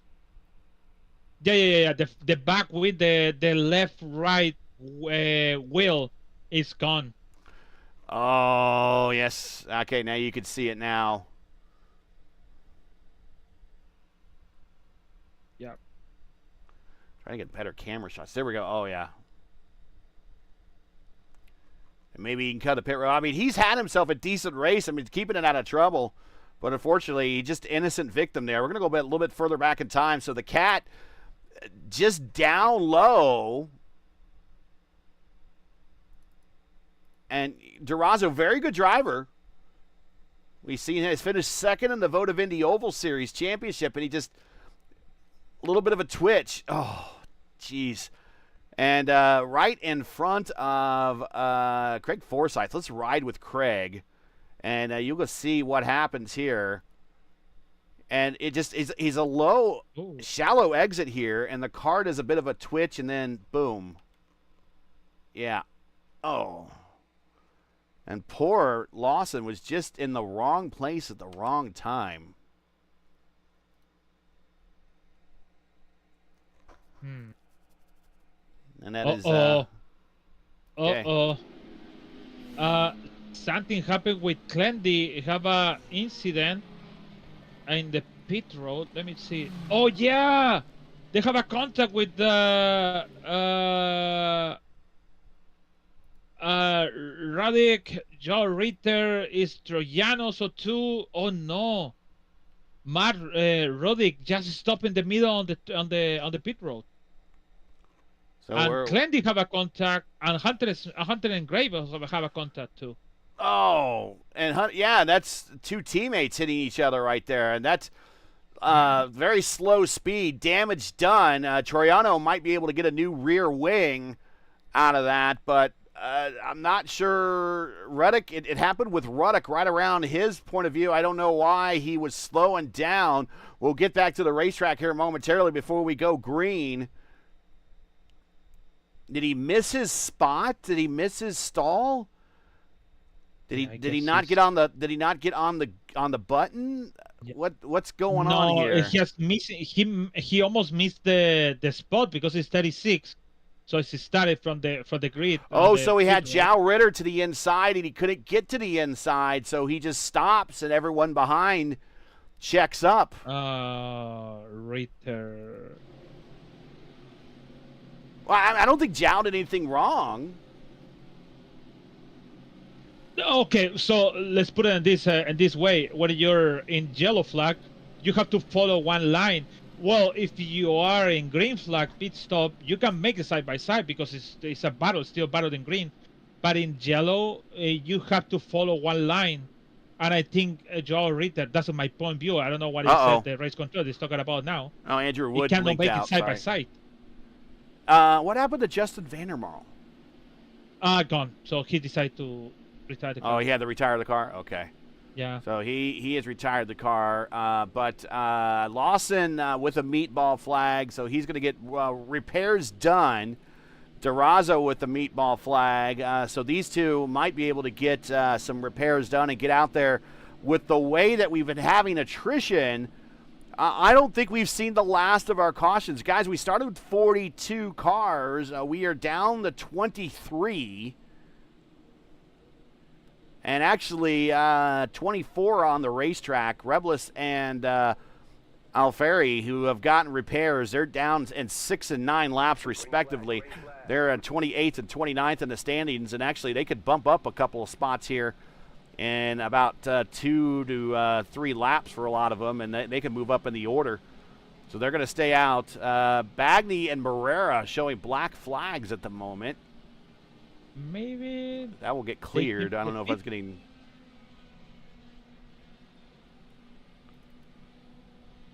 Yeah, that's clear now for race control. All right, race control clears the black flag, so no penalty for them. So we got 24 cars on the lead lap. Clendy is back in 24th position. He's still on the lead lap. He's got the repairs done, but you got to wonder what type of damage might be underneath that car that we don't know about for the former Rookie of the Year and winner last season at one of our Texas doubleheader races. But up front, it is two longtime stalwarts in IndyCar. It is Alexis Newsom followed by Andrew Wood, the Catalyst, who will be with me on Sunday night for the Dark Horse Racing Series. Their 9th season starts off. Finally. Gavel, Foti. And we got Alfieri also in the neighborhood there. And here comes, that is... Tyler 40, man. Stanley. Stanley, wow.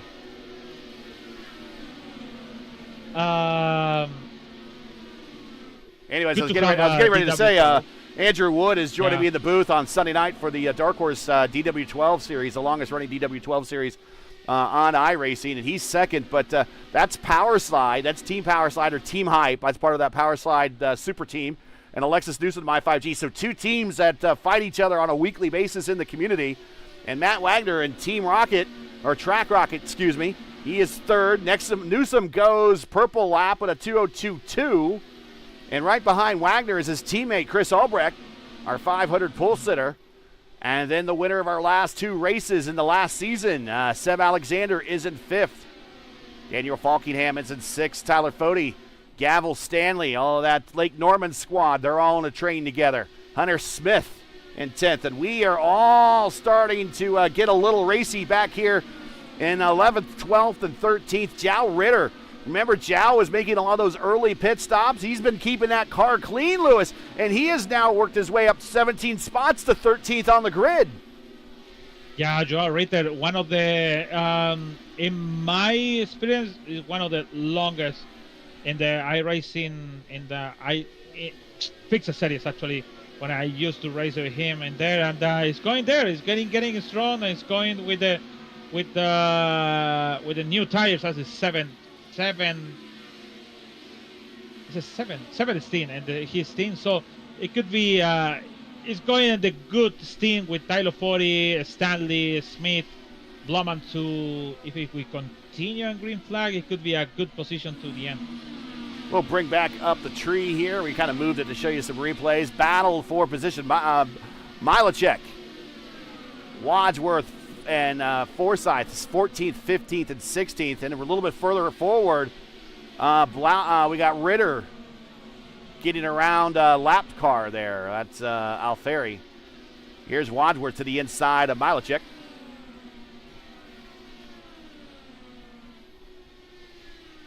Back up front at Alexis Newsom. Our pole sitter led most of this race on and off. Only time really been challenged was by Clindy.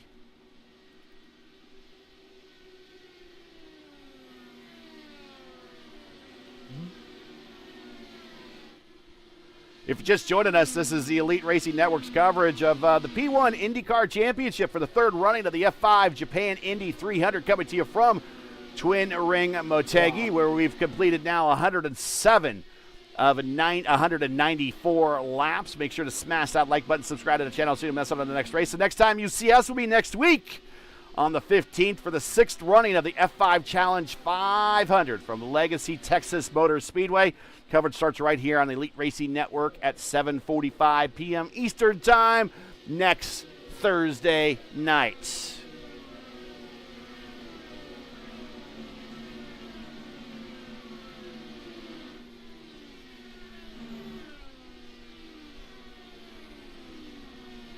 So this is crazy. So we have Alexis Newsom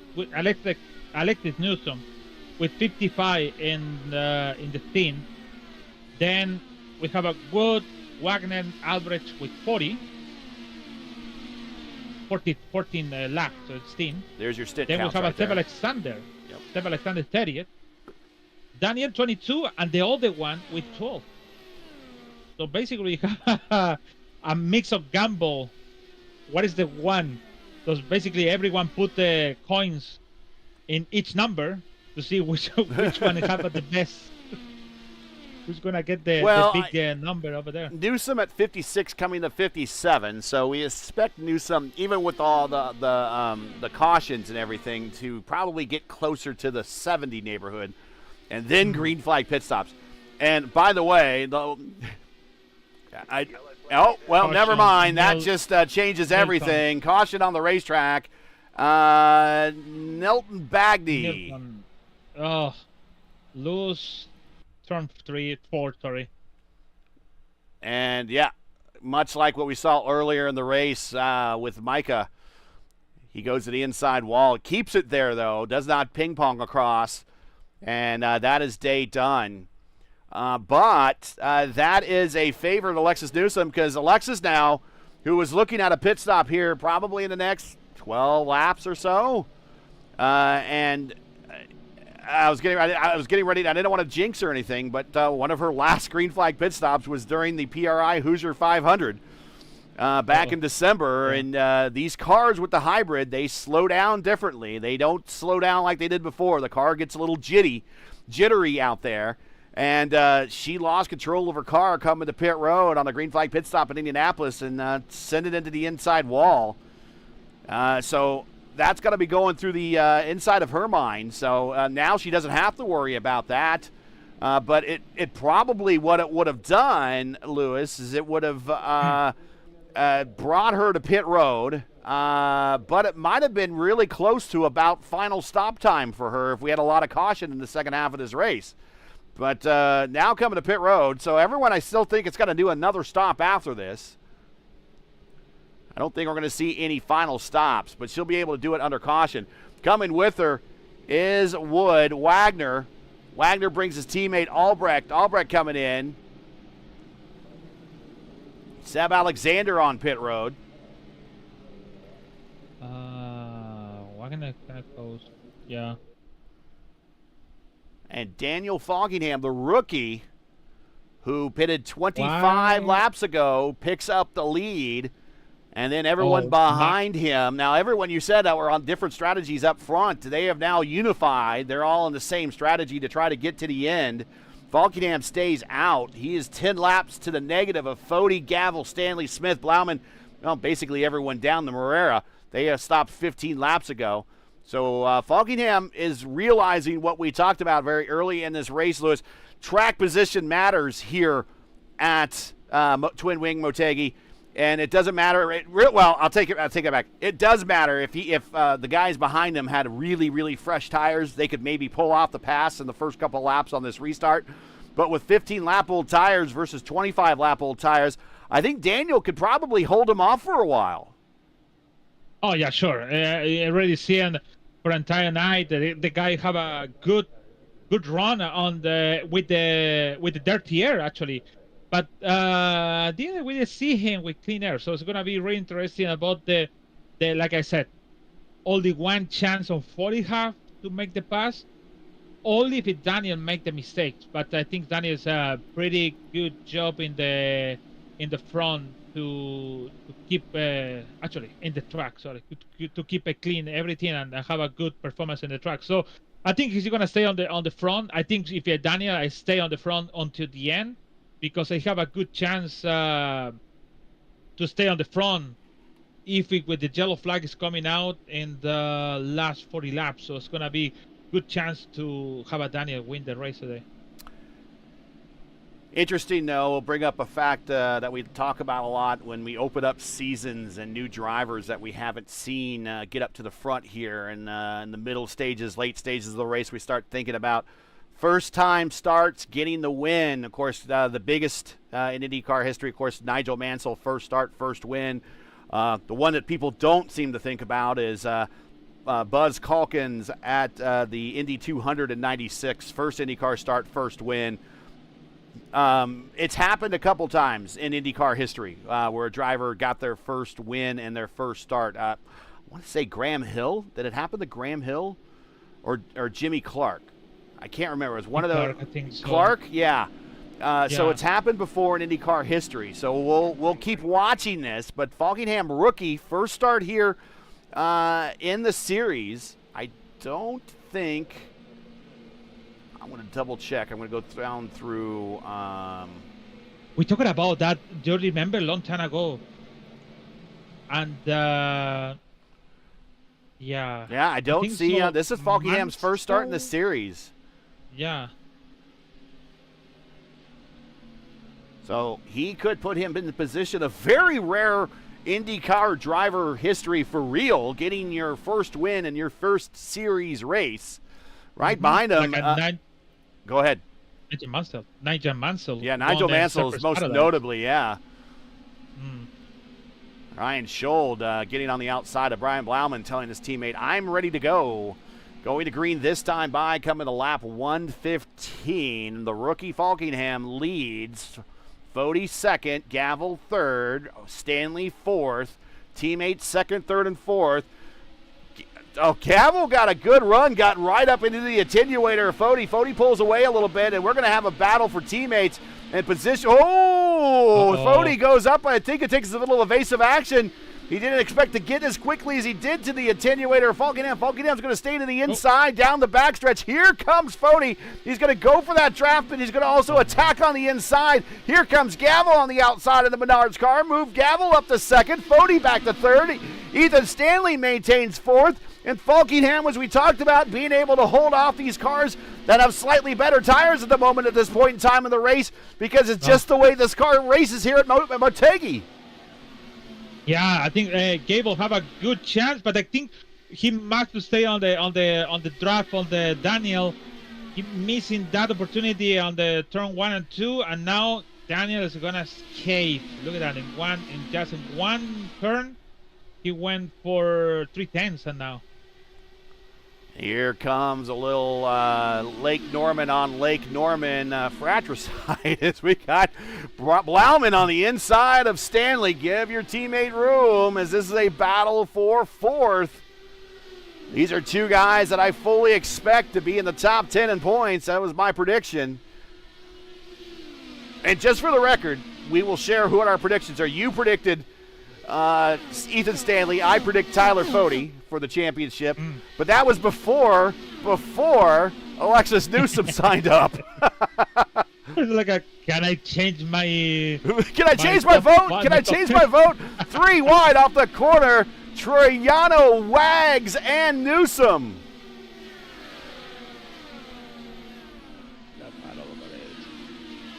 I just follow the front with Gable. Ryan Gable getting close, and Alexis News is coming, and he hold it. She's okay. It is okay to hold it. You don't have to.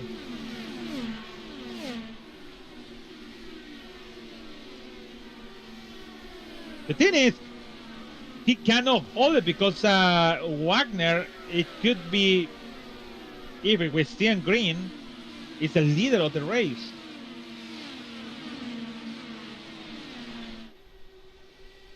Everyone's still going to have to do one more stop, and that's maybe why Falkingham stayed out. It's just like, I'm going to have to stop anyways.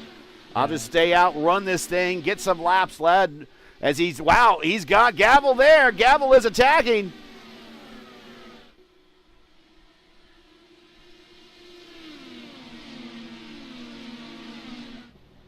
They have a good chance. The chance is over here. Look at that. It's getting close.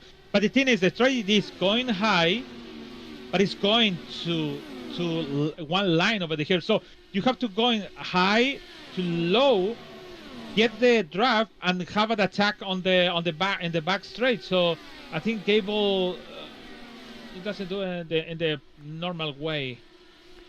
Now Gavel, and the attack way. Now Gavel might be new to a lot of people that watch just the Indy cars here, especially since we've been doing the broadcast. But Gavel is in his 15th start here in the P1 IndyCar Championship here in the Elite Racing League, and he does have one win. We'll have to go back and find out where he got that one win, but he is definitely looking for win number 2 in his career. Full damage once again. They have a contact in the wall in turn 2. Yep, there is a contact. That's why he called for damage. He coming to the pit now.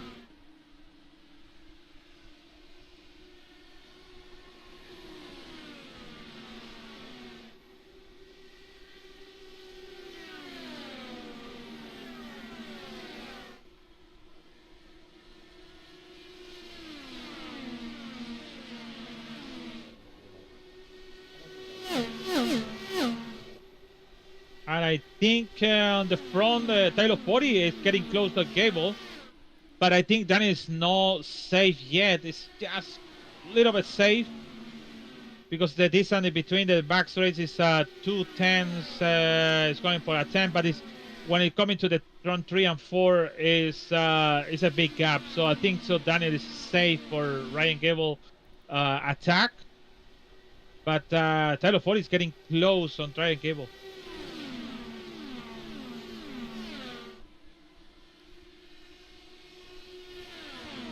So Gavel, he won his only race, back in 2020A at Gateway. He had 2 poles that season, but he won his only race at Gateway at 2020A back in, which effectively would have been the second full season of the Elite Racing League IndyCar Series.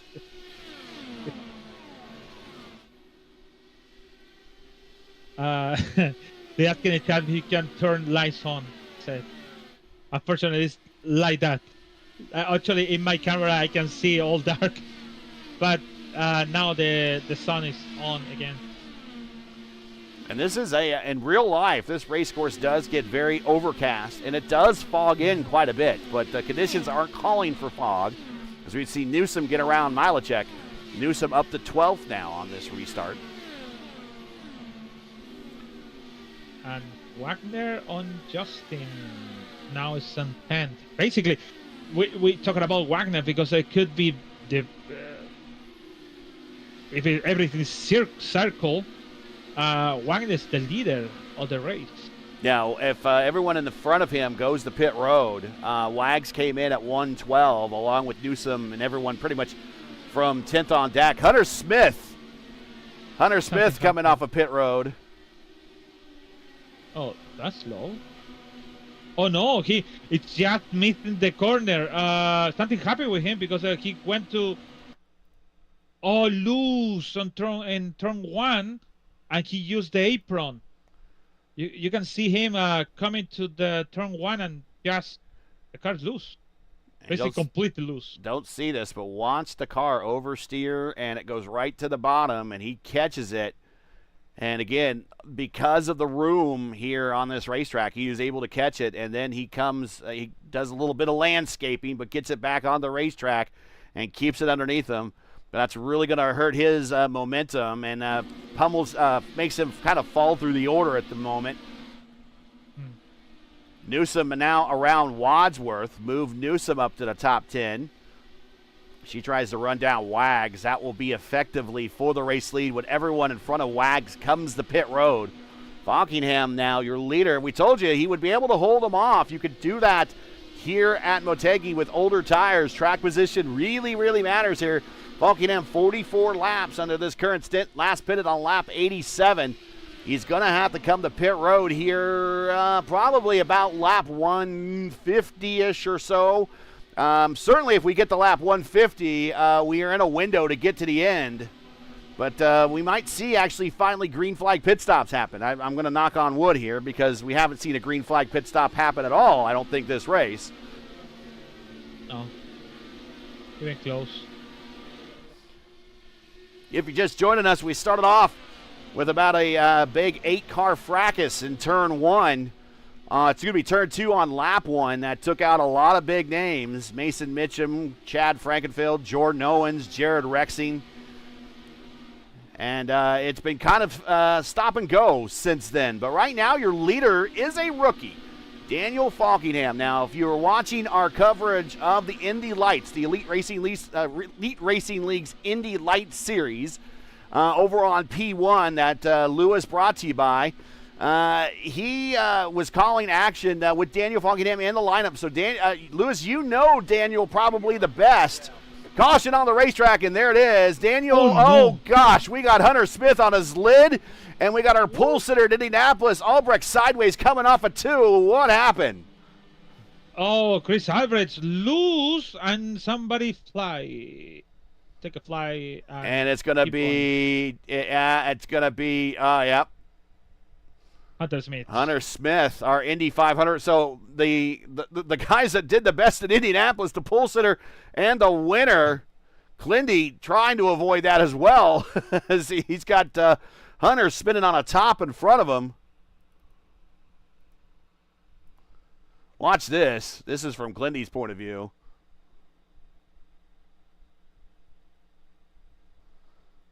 But let's go back from Hunter Smith's point of view, as this camera's already blanked out. And we'll watch. And we'll watch full speed.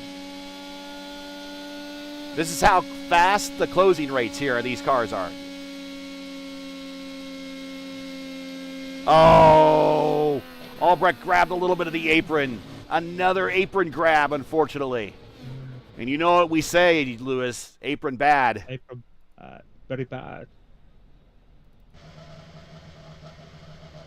All right, very interesting. bad. So Falkingham's going to stay out. And the Lake Norman squad is going to split strategies up front. Ethan Stanley stays out. Gavel stays out. No, Gavel comes in. Excuse me. Tyler Fode comes in. And we are kind of in the condition that, well, Seb Alexander stays out. Andrew Wood blinking.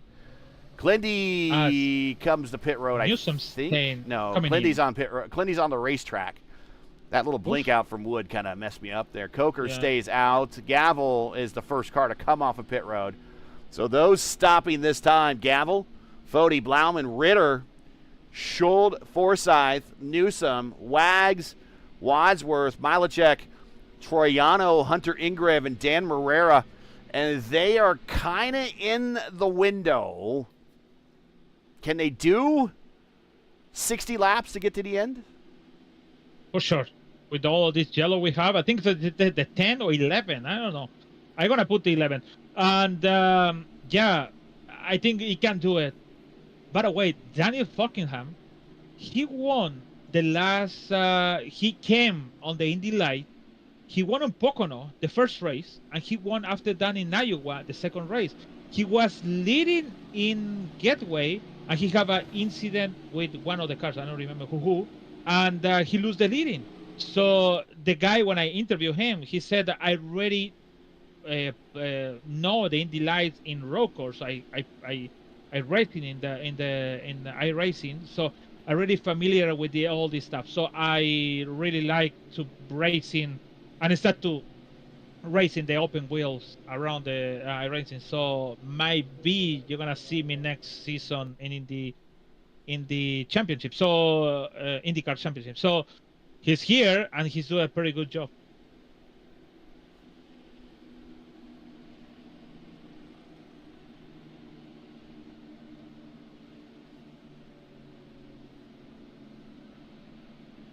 But by the way, interesting this new condition of the strategy, because Ryan Gable, it could be the leader. Yes. And Tyler Fode, Blauman, Ritter, Schuld, Forsyth, and Newsom. Yeah, they will all inherit the lead if we stay green for the rest of the way. We're kind of asking an awful lot. All right, so what we're going to do here real quick, we'll get a couple more ads in before we go green. Stick with us. We are at lap 136 of the F5 Challenge Japan Indy 300. Daniel Falkingham's your leader. Ethan Stanley second. Seb Alexander in third. We'll be right back after a quick word. Blue Egg Marketing. Rev up your business with Blue Egg, your marketing pit crew. Turbocharge your lead generation with experienced drivers that can navigate the competitive track to connecting with your customers. With Blue Egg, you're always in the pole position, leading your brand towards victory lane. So don't spin your wheels, accelerate success with Blue Egg, fueling small businesses to win big. Looking for a heck of a deal? You'll find it at Tom Bolin Ford in Hannibal. Right now, over $4,000 off 2025 Escapes, $2,500 off 2025 Broncos, and over $5,000 off select new 2025 F-150s. And the best part, every one of them comes with a Bolin lifetime powertrain warranty at no extra cost. Big savings, long-term peace of mind, all in one place. Tom Bolin Ford Hannibal. Heck of a deal, ain't it? Back in time for the green flag, coming to lap 138 as a accordion behind a little bit. We see Blauman take some evasive action, says he'd get back in the attenuator of his teammate. But Falkingham going long, 51 laps on this stint. Ethan Stanley, 41 laps on this stint. Then we got Alexander and Glindy, two of the Alliance members. They are 26 laps into their stint, but behind them, everyone on fresh tires, looking to make it to the end with no more stop. Battle for position, battle for the lead in turn 3 and 4 between Daniel Falkingham and Ethan Stanley. Yeah, Ethan Stanley have the chance, but like I said, if just at least they have a two, because the condition on the track is really low, at least they have a 2 to 3 chances. But look at that, it's coming. Seb Alexander on third position over there. And we're going to go up and take a look at that battle with Seb, who gets there underneath with slightly fresher tires, slightly fresher. And I say that here, and it will show you last time that these guys have stopped. 28 laps to go for Alexander versus the 43 of Stanley. So when you start getting into the 40s, again, here comes Gavel underneath Glindy with the fresh tires. Alexis Newsom under Blauman now going into turn 3 and 4 for the I-5G driver. And she's going to go for 2 positions. Zhao Ritter trying to hold her off on the high side with a big run down the front straight with the draft in front of him. So that's going to hold on. He's going to get that lead. Here comes Blauman, though, with the draft. He pulls back up in the position side by side. Now we're going to go 3 wide for position. Zhao in the middle. Alexis down low. Blauman up high. 3 off the corner. Now we're 2 off the corner as Blauman and Alexis Newsom continue to go wheel to wheel. Glindy comes back a little bit as they go through 3 and 4. As now we're 2 by 2 by 2 for about 4 positions. Yeah, the problem is when you're going inside, you're losing that. You're gaining 2, but you're losing 3, and that's because the draft. So that's Alexis Newsom's losing because Blauman have the draft of the. On Ritter, also Glindy over there, so it's like all the effort on the Alexis is going down in 2 laps actually. At least she passed Blauman now.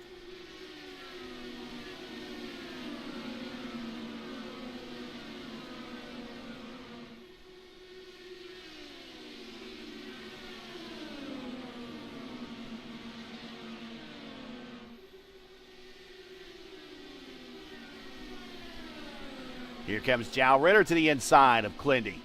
Zhao up 24 spots, the P6 as he drag races off, but he might lose 2 spots here. Here comes Alexis. She's going to sneak on through and gets the position back.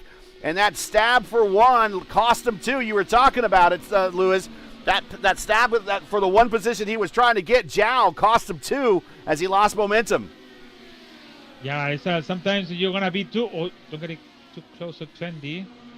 And look at that, Ritter is take it that position, 2 position back, and it's side by side with Glindy. So that's the risk when you want to make the pass and you don't have nobody in front of you to help you with the draft. Sam Alexander now has moved up to 2nd, and he's going to take a stab on the outside of Daniel Falkingham. Falkingham coming to pit road, green flag scheduled stop here.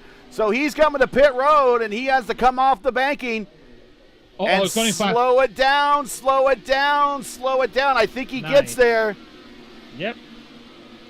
And we have not talked about this because we have not done any green flag pit stops, but the pit road speed limit here is 45 miles per hour. We do have lucky dogs enabled, and there's also tire limits here. They start the race with 1 on the car at 8 in the pits. So he's coming in, he slides in for his, this is going to be more than likely his final stop.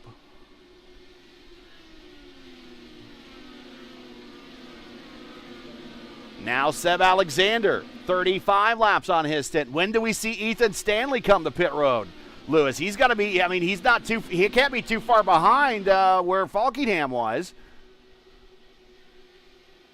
Actually, no, Falkingham last time he did 59, so he could be coming now, but you know what? It's about the risk to coming in and it's coming the yellow flag and ruin all your race. We know you have 5 or 6 laps in your tank, so it's like better to wait it and what if it could be happen when I coming in the yellow flag. So it's really important to stay out and just wait for the caution actually. Oh, that's close. Lucas Oil School of Racing is one of our premier sponsors. They are dedicated to developing the next generation of open-wheel drivers through professional instruction, real race cars, and real on-track experience. From newcomers taking their first steps to racers sharpening their advanced skills, they focus on discipline, precision, and performance at every level. To learn more, go to lucasoilschool.com. The link you need is in the description, and they are one of the premier sponsors of the Elite Racing League. Sam Alexander, your leaders. Ethan Stanley in second. Ryan Gavel in third. Tyler Fode in fourth. Jow Ritter now up to fifth. Jow Ritter 25 spots improved. Brian Blauman, who's in seventh, right behind Glindy. He is up 33 spots to seventh.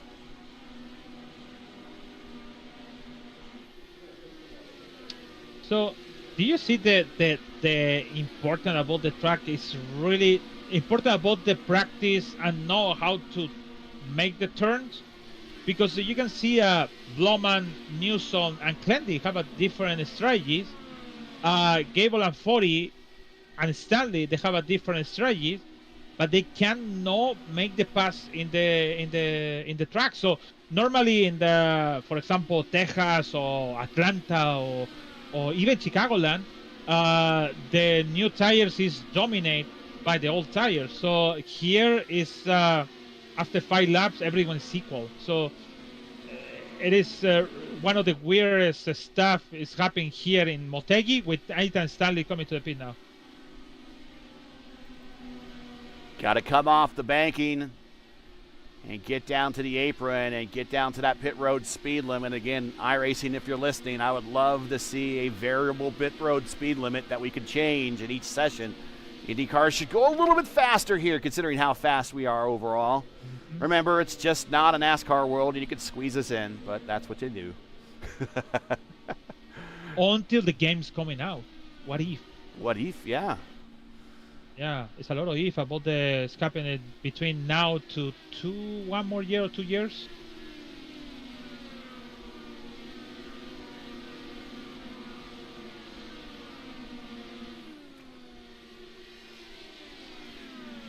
Ethan Stanley, 8 career wins. 1 more will tie him with Henry Bennett, 3rd all-time. Tyler Fode, he has 4 career wins. He's looking for win number 5. Gavel looking for win number 2. And Jow Ritter, a champion way back in the Race First IndyCar Challenge League. Like I said, the very first league I ever broadcasted. If you want to hear some awful broadcasting, if today's not bad enough, some of the first races I broadcasted and produced were back. They're on the Race First channel still. I think you might be able to dig them up. Awful. But Jow Ritter was the champion of that league. And so we know he is an established driver in his own right. And he is putting on a good show. And you raced against him in the old Indy Fix Series, which is now the Indy Oval Series. So you had a lot of experience with Jow. So Jow is the real deal. Don't let this name fool you. And he's going to take a stab at inside of Tyler Fode, and he's going to get the position and move Jow Ritter up to the bottom step of the podium. Jow Ritter now 21 laps into this stint of his. Yeah, actually, it's virtually could be the second, but who knows? We don't know if they short or not. But yeah, you're right. I already raced actually with him and the bunch of others Brazilians in that time. Here's a good battle between Stanley and Falkingham. Fresh tires. They're 1 lap down. Yeah, you raced them before. This is 18th and 19th. And I know that you have a lot of experience racing, so you can definitely tell everybody firsthand he is a solid racer out there. And it's no surprise to us that Jow Ritter is currently 3rd on the racetrack. No, not at all. The guy have a lot of performance. It's not that, well, I don't want to say it's the top, but the guys always they always give you a bad time when they want to be on your tail. He might not have the stats to show him here in the Elite Racing League and the P1 IndyCar Championship, but he definitely has the pedigree. 36 to go here at Twin Ring Motegi, the opener of the P1 IndyCar Championship 2026A season. Next race for us next week, and we are starting off this season bam, bam, bam, bam, bam with a 5-pack right off the bat. 5 consecutive races that really no tracks or any of them are very easy. 2 road courses, 2 short ovals, and two intermediate courses, 2 intermediate speedways. So if you hope to get off to this championship in good form, in Pinero type form. Here's Clindy at Foti. Clindy now by Foti. You need to really capitalize on these. 3 wide there, Stanley. Whoa, what a Hunter pass. Smith, or Hunter, that is Hunter Ingrave. Andrew Wood. Man, what a fade on the path. Shoo.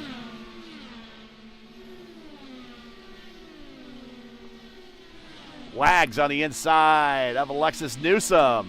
And look at him make that car rotate through the corner, and he gets the position. Very good pass. Stefan Alexander called it for the pit, I think so.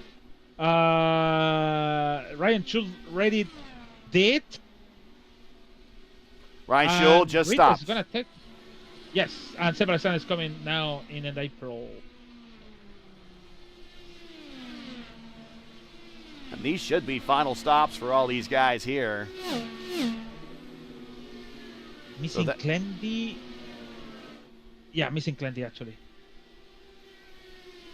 And Clindy is up to 3rd now. Jow Ritter picks up the lead. Jow Ritter stopped at 135. Gavel stopped at 135.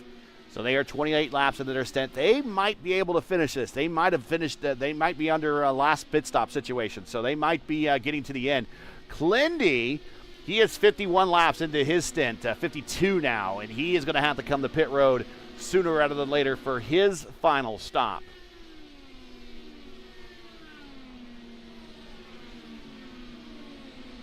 Clindy, former Rookie of the Year in 2025A, won at Texas in 2025B, part of our Texas two-step.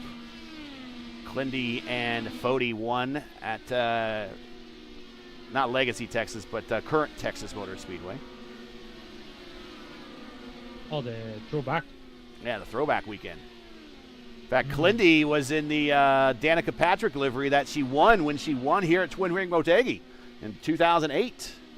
That was an interesting weekend when she won here in 2008. That was the first weekend of unification. However, the Indy cars were here. The kart cars were at, as we watch, coming off the Lexus Newsom, everybody 2x2 with Craig Forsyth, the sandwich, meat in the sandwich there. But there was, they opened the weekend. It was a doubleheader weekend. Kart was at Long Beach, which I believe that race was won by Will Power, I think. And then Danica Patrick won the race here she passed Elio Castro-Neves in the late stages. Oh, we're getting a little anxious back here. And Stanley and Falkingham, they want to get back on the lead lap, so they want to push it here. Also in this battle, that is Wadsworth in 7th. He's in that Yoo-Hoo car. Oh, here comes Stanley with those new tires. Clendy coming to the pits now. Clendy, final stop. You know what? Alexis News is start to save fuel because I don't see she's going for battle. He left pass all this group on the front. Well, she says coming to the pit. Oh, ride with Alexis. Oh, yes. A big clutch and coast. A big clutch and coast going into turn 3. Hunter Ingrave goes on by. Andrew Wood, black flag. Why black flag? Oh, coming to the pit the wrong way, actually. It should be coming from the turn 3, 4. He just came directly for the turn 4, so race control give it to him. Listen to this big lift, and she's just giving up position after position, but she is determined to make us under. The car in front of her is not for position. That is Falkingham. Hunter Smith still on pit road with repairs. Albrecht on pit road with repairs. Here's a big lift. Alfreri, I believe, is back out there running. Reblis running. Richie Hearn running. Andrew Wood. There you see Andrew Wood go on by. Interesting, though.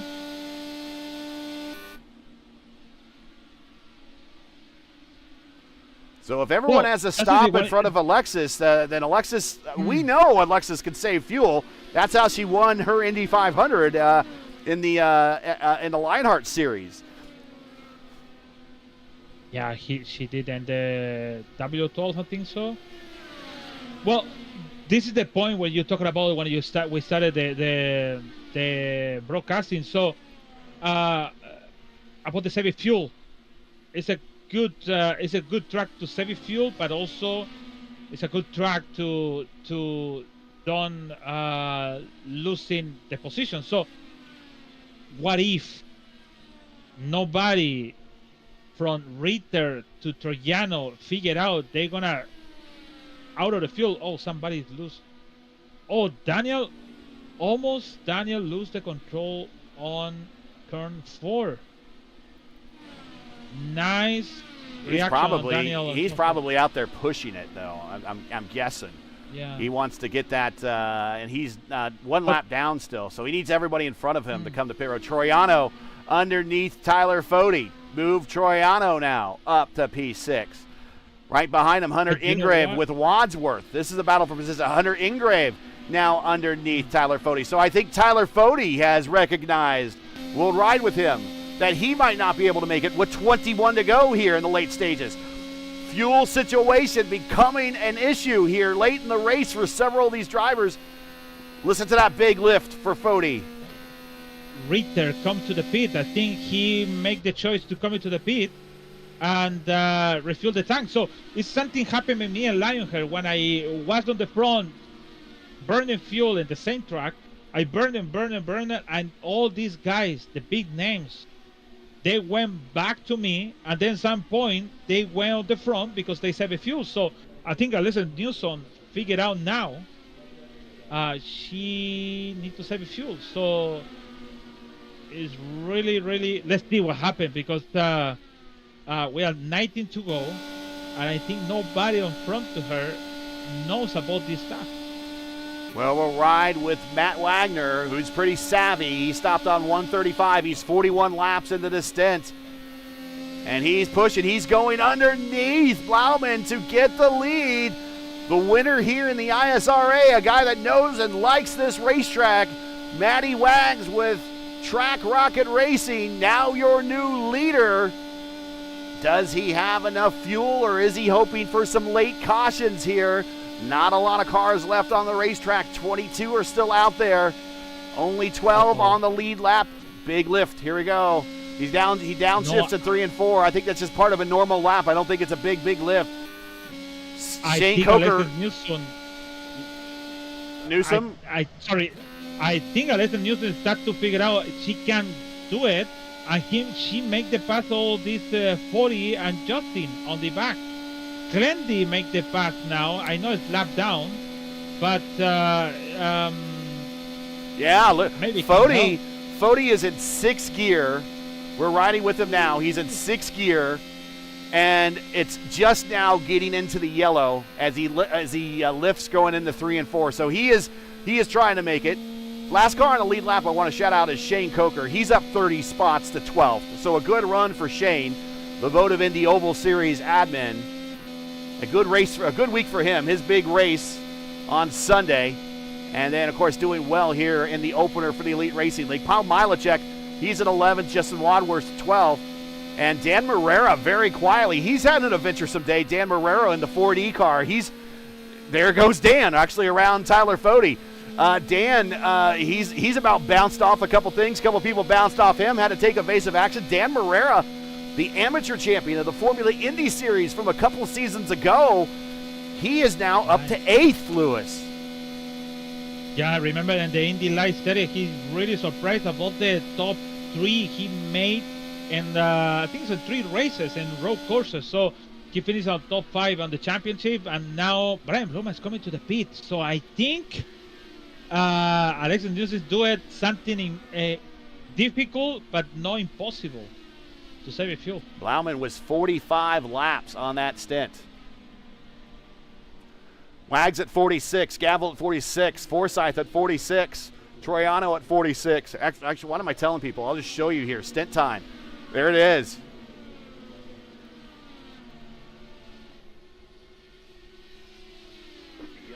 Caution! Yellow! Oh, Andrew Wood. Andrew Wood, and this is going to change things up. Unfortunately, those that just stopped are going to be trapped. Maybe a lap down unless they get the wave around. And he grabs a little bit of the apron in turn 4. He keeps it off the... Oh, wait a minute. Did that pick up Falkingham? Is Falkingham... Oh, he is forgiven. He is forgiven. This man is lucky today.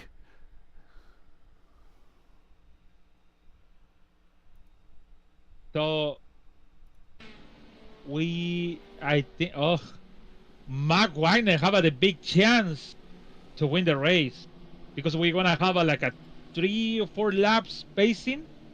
No extra laps, they say race control. No extra laps, so it's going to be after the pace cars coming in, it's going to be green flag for the race. All right, so no extra laps after the pace car. Remember, no green-white checkers here in IndyCar, because we don't do that. This is a 300. This is a 300-mile race, and that's how it's going to end at 300 miles. Everybody, we don't do any gimmicks. No gimmick racing. We do have push to pass. We got the lucky dog here, but that's okay. I mean, I'm all right with leagues that do lucky dog on ovals. That gets someone else on the lead lap, and I think that's going to get Seb Alexander back on the lead lap. Look at Wags. He's coming down to the apron, and he's coming to pit road. Along with Gavel, along with Forsyth, Hunter Ingrave, Troiano. Alexis Newsom is going to be your leader. There you go, boys. Saving the fuel. We talked about it. We saw her do it at Indianapolis in the Lionheart Series. Everybody in front of her is going to get the wave around here momentarily. That is not a gimmick, by the way. That's just a proper rule for IndyCar racing. The leader always takes the green flag, which I agree with. You earned it. She's earned it. My God, Shane Coker, stay out. He decided to stay out. He's going to do what Newsom did. He's actually 1 lap better to Newsom. He's 48 laps. Newsom's 49. But hey, you know what? I think the shark in the water here, if he can get a good restart, is Seb Alexander. But let's not rule out Ryan Gavel, looking for his 2nd career win, 15th career start here in the P1 IndyCar Championship in the Elite Racing League. He last won back in 2020 at Gateway. He has the freshest tires.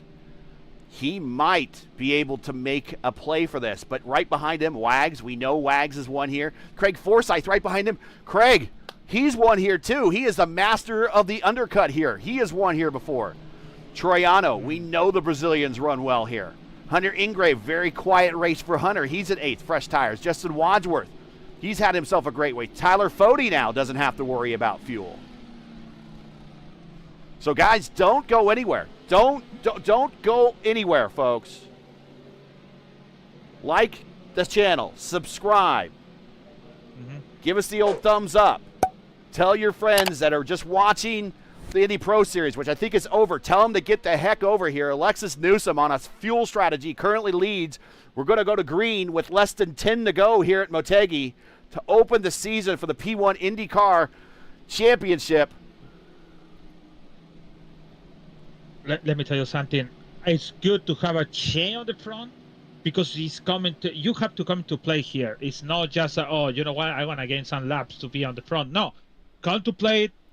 Do your stuff. If it's not working, it is okay. But you tried your best. And you know what? Remember this strategy on Alexis is a Christopher Demerit in the Fixer Series. He win the race for one stop, and with 5 laps after the green flag when he started the race, and he won the race with 7 fuel. So, that's one of her teammates, by the way. That's Chris Demerit's one of her teammates, Alexis' teammates. Mm-hmm. Oh, Seb Alexander burning some fuel over there. I think he got too much, for sure. All right. Pace car is off. We are going to go green flag racing. Here we Shane, go. no, Shane, not a good restart, and that's going to allow Gavel to get a shot on the outside. And now a peek to the inside of Shane Coker. So Coker now with a great restart costs Seb a position, and that's just going to allow Lexus Newsom to pull away by a second now. Oh my God! He forgot about the no more after 10 laps. It's no more one more lap, extra lap. So it's gonna be tough for Gable to come into the front. And now look at that, Steph Alexander is losing. He's gonna lose in 2 more spots with Wagner and Craig Forsyth over there. I will say this for Shane Coker. It's a 300-mile race, and at the one point he was back in the back. He was in the middle of the pack, and it really doesn't matter where you are at mile 100 or 200. In a 300-mile race, it just matters where you are at mile. It just matters where you are at mile 300. And you need to get the mile 300 first, Shane. Keep it under you, buddy. He's looking at a podium. Alexis Newsom currently pulling away by 1.1 seconds, 7 to go. Gavel second, Coker third. As we go to the bottom of the racetrack, we're all going to go 3 wide into the corner, now 2 wide into the corner. Wags backs off a little bit. He's going to watch the action in front of him. Then you see the nose of Forsyth get right to the attenuator of Wags. Gavel to the inside, trying to hold out that position. Here comes Shane Coker. Coker's going to get a nose ahead. He's going to have power high again through on the high side. But here comes Matty Wags.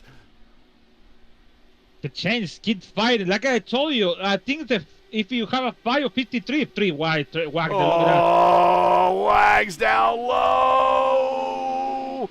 And I think Coker sees it, and he rolls out of it. And here comes Craig Forsyth. Nice. Meanwhile, Alexis Newsom 1.2 with 5 to go.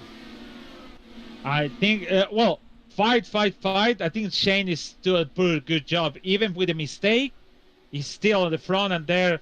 But you know what? I told you, even with 5 or 54, you can fight it side by side with the other car in front. Alexis, look at that, side by side, 3 wide. Look at 3 wide for position. Up high, Coker in the middle, Gavel down low is Forsyth. Alexis Newsom looking for her first Elite Racing League win and her first start, much akin to what we were talking about earlier with Falkingham. Do you see the pass on Shane and 3 wide on the high line? Man, that's a pretty good spot. And Gavel is falling back now, and here comes, he might have used up those tires a little bit. Here comes Hunter Ingrave. Here comes Tyler Fody. We're going to go 3 wide into the corner. Fody down low, his teammate in the middle. Hunter Ingrave up high. Yeah. Oh, whoa. Big arrow wash for Gavel. Newsom looking for her first win and her first start here in the Elite Racing League, coming to 2 to go. But Matt Wagner's not out of this thing yet. Wags is going to make a photo finish out of this thing, Lewis. 2 to go in 1. I think she's going to be out of fuel. How's coming from 1 to now? So it's like maybe Wagner is going to win the race because of fuel. Here's Wags on the high side, coming to the white flag. It is Team I5G versus Team Track Rocket at the line. White flag is out. 1 lap to go here in the F5 Challenge. Japan Indy 300. It is Alexis Newsom looking for her first win. Matty Wags looking for his first win. Off a 2, down the backstretch, drag race. Who's going to have enough fuel? Who's going to win this thing? Newsom down low. She's going to have a better run off the corner, but here comes Matt Wagner. Is he going to have a run? Coming to the checkered flag is going to be... no, it's going to be Wagner. Newsom's out of gas, and Wagner wins at the line.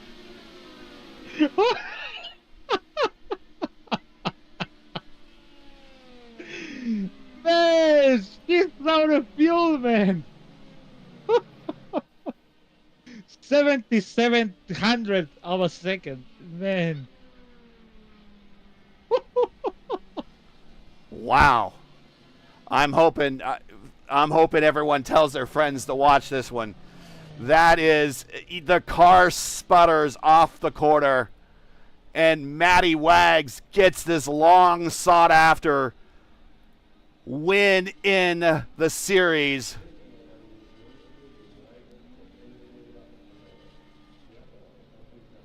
Also, Shea Coker is out of the fuel, so too.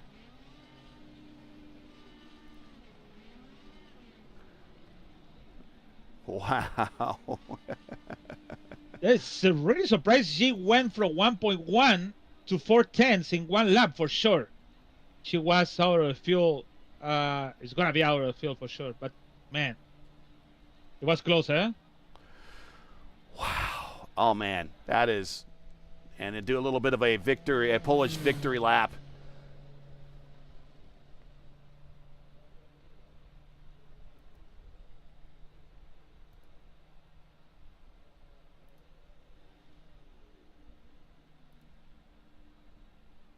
Man, she left. She was in third and clicking third, and she couldn't move the car in third. We might have to go back and watch the replay of how she came home there on that last lap. Matt Wagner gets the win by 77/100. Craig Forsyth third.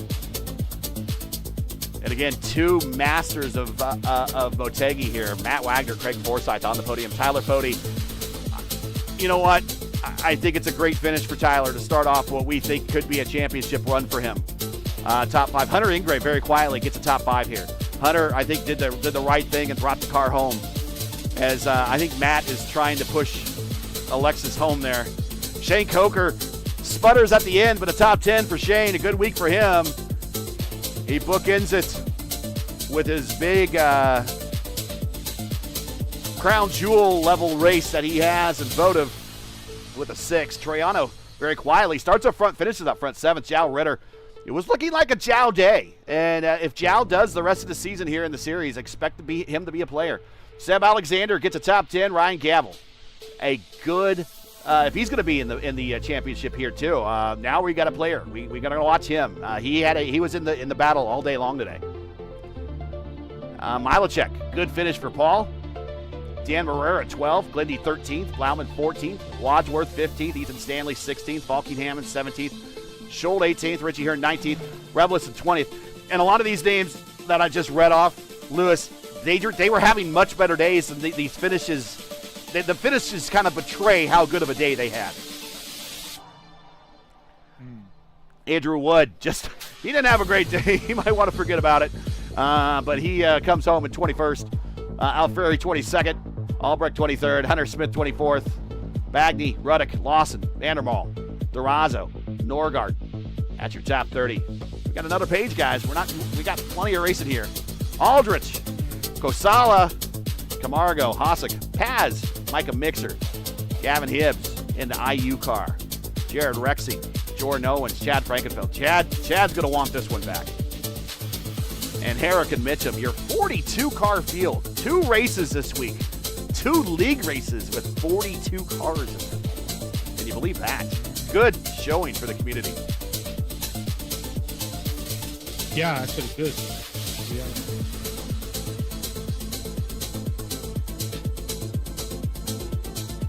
That's good race. 2 hours and 2 hours and 12 minutes race.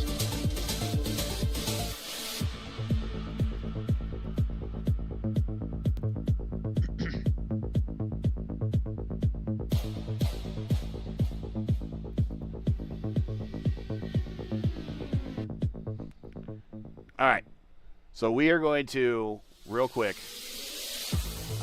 pick up the last lap. We're going to ride with Alexis Newsom. And we will listen to her car.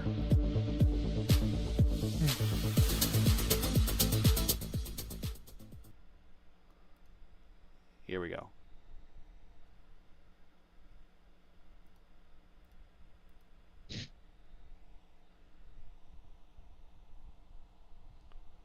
All right, we will go back in. We will now go. Okay, we'll ride with her.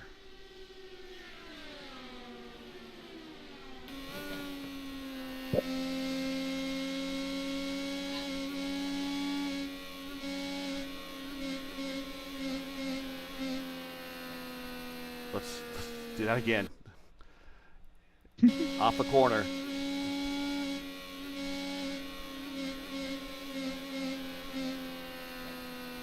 Sputtering to the end.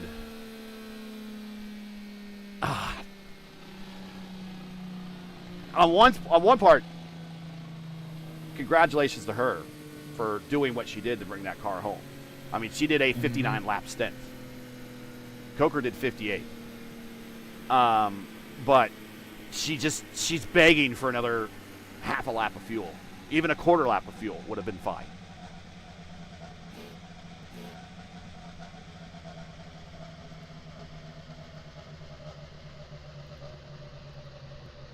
All right, we will get replay queued up here, and then we will get in and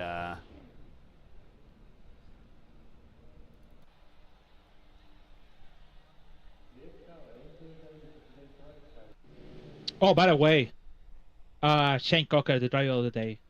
okay. Not because the spot, it's because the effort he did, and the also the out of fuel, and also the gamble to stay out and battle and side by side the 3 wide he did, and make the pass for the second place. That's pretty good though. Congrats. There is your Luis Gonzalez Nunez, driver of the race. Let's get in here for a little bit of our interviews and bring in Craig Forsyth. He is around here somewhere. There he is. And joining us in the booth here is Craig Forsyth. Comes home third today, one of the true samurai warriors of this racetrack. I was telling people during the race that you are the master of the undercut here. I've seen you win league races here many times before, and thank you for making me look smart. Coming home in third there on that last stint. Congratulations.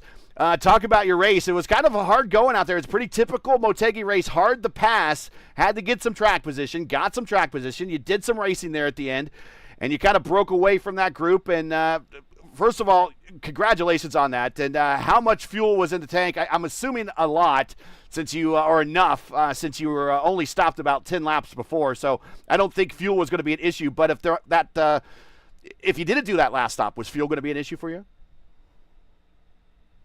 Yeah, I wasn't going to make it. I think everyone at that point, I think there were a couple guys I passed. I think Fody, that they were going slow enough that I was pretty sure they were eking it out to make sure they could make it to the end. But those of us that were up at the front there, we were all going to have to do a splash and go. So we were basically just driving for the caution, because of course the guys that had pitted 25 laps earlier or so were so fast on their fresh tires that even with the time, with just doing a splash and it only being like 2 seconds as opposed to the 7, they had already made up that 5-second time in those 25 laps. So at that point, I had basically settled in that we were probably going to finish just outside the top 10. And then the caution came out, and that changed everything, because it was like, it was exactly what we were driving for. I had, I think, 3 or 4 more laps to go. Richie was a couple laps down, but he was driving the same one. He had 1 lap to go. It was like, we were all making it that we was like, we are going to gain positions by staying out. And because at this point, so many cautions had happened, it was like, well, okay, well, we're just going to play for the caution. And then, of course, this was the one time that, like, okay, is a caution actually not going to happen? And then, yeah, no, it's totally lucky. We lucked into the podium. I'm fully aware of that. That's how racing, that's part of racing, is you take the gambles and you take the percentage plays on, will this happen, won't that happen, keep every option open. and we were playing for the caution because I didn't have the speed to keep up with the Alexis on fresh tires was blindingly fast. All those guys at the front, they could run away whenever they wanted. We got lucky with the caution. The restart was unfortunate. It checked us up enough. I mean, of the people with fresh tires, I mean, 1 or 2 more laps, I would have been past Alexis as well. You could see it was all she could do on the 60-lap-old tires to get to make it. But no, Matt was able to. I actually congratulated Alexis. I thought she won the race, and then I had to get corrected. It was like, no, Matt clipped her at the line. I had to go look up at my telemetry. I'm like, I have all of this telemetry windows, and I didn't think to look up. Okay. The racing there at the end, though, I mean, it was elbows out. You guys, were racing it really hard. Those tires there at the end then definitely paid off. Better to have them and need them than need them and not have them at all. Oh, absolutely. Yeah. And I'm not the best passer at this track. So having fresh tires against guys, you saw how quickly Matt got through them and how long it took me to get through them. It's just the difference in how we drive Motegi. This is usually a track where I do well through fuel saving and strategy, not through outright pace. So, and it's just because I am not good at passing people, one-on-one. I need some kind of an advantage on them, and in this case, I had the advantage of fresh tires. Yeah, this really wasn't one of your MO races that we see you do well in here. Just a lot of cautions, a lot of people coming to pit road, different pit strategies. Nothing that we've seen you do before, like on the massive undercuts with the green flag stops. A lot of stopping and going here. Hard to kind of work into a rhythm at a racetrack that about every 30 laps or so you're getting back under caution. Well, true. Yeah, I was constantly having to redo what our strategy was because it was like, all right, so we're gonna pit here because then we could. Oh no, we've had another caution. Never mind. Do we go in or not? Okay, no, we'll stay out this. And we've had another caution. Never mind. All the strategies out the window. Let's restart. Let's start from scratch again. Yeah, it was a lot of cautions. I mean, it's the season opener. It's this is a track that there's a lot of wheel-to-wheel racing. It's hard to pass, so guys get aggressive in making the passes.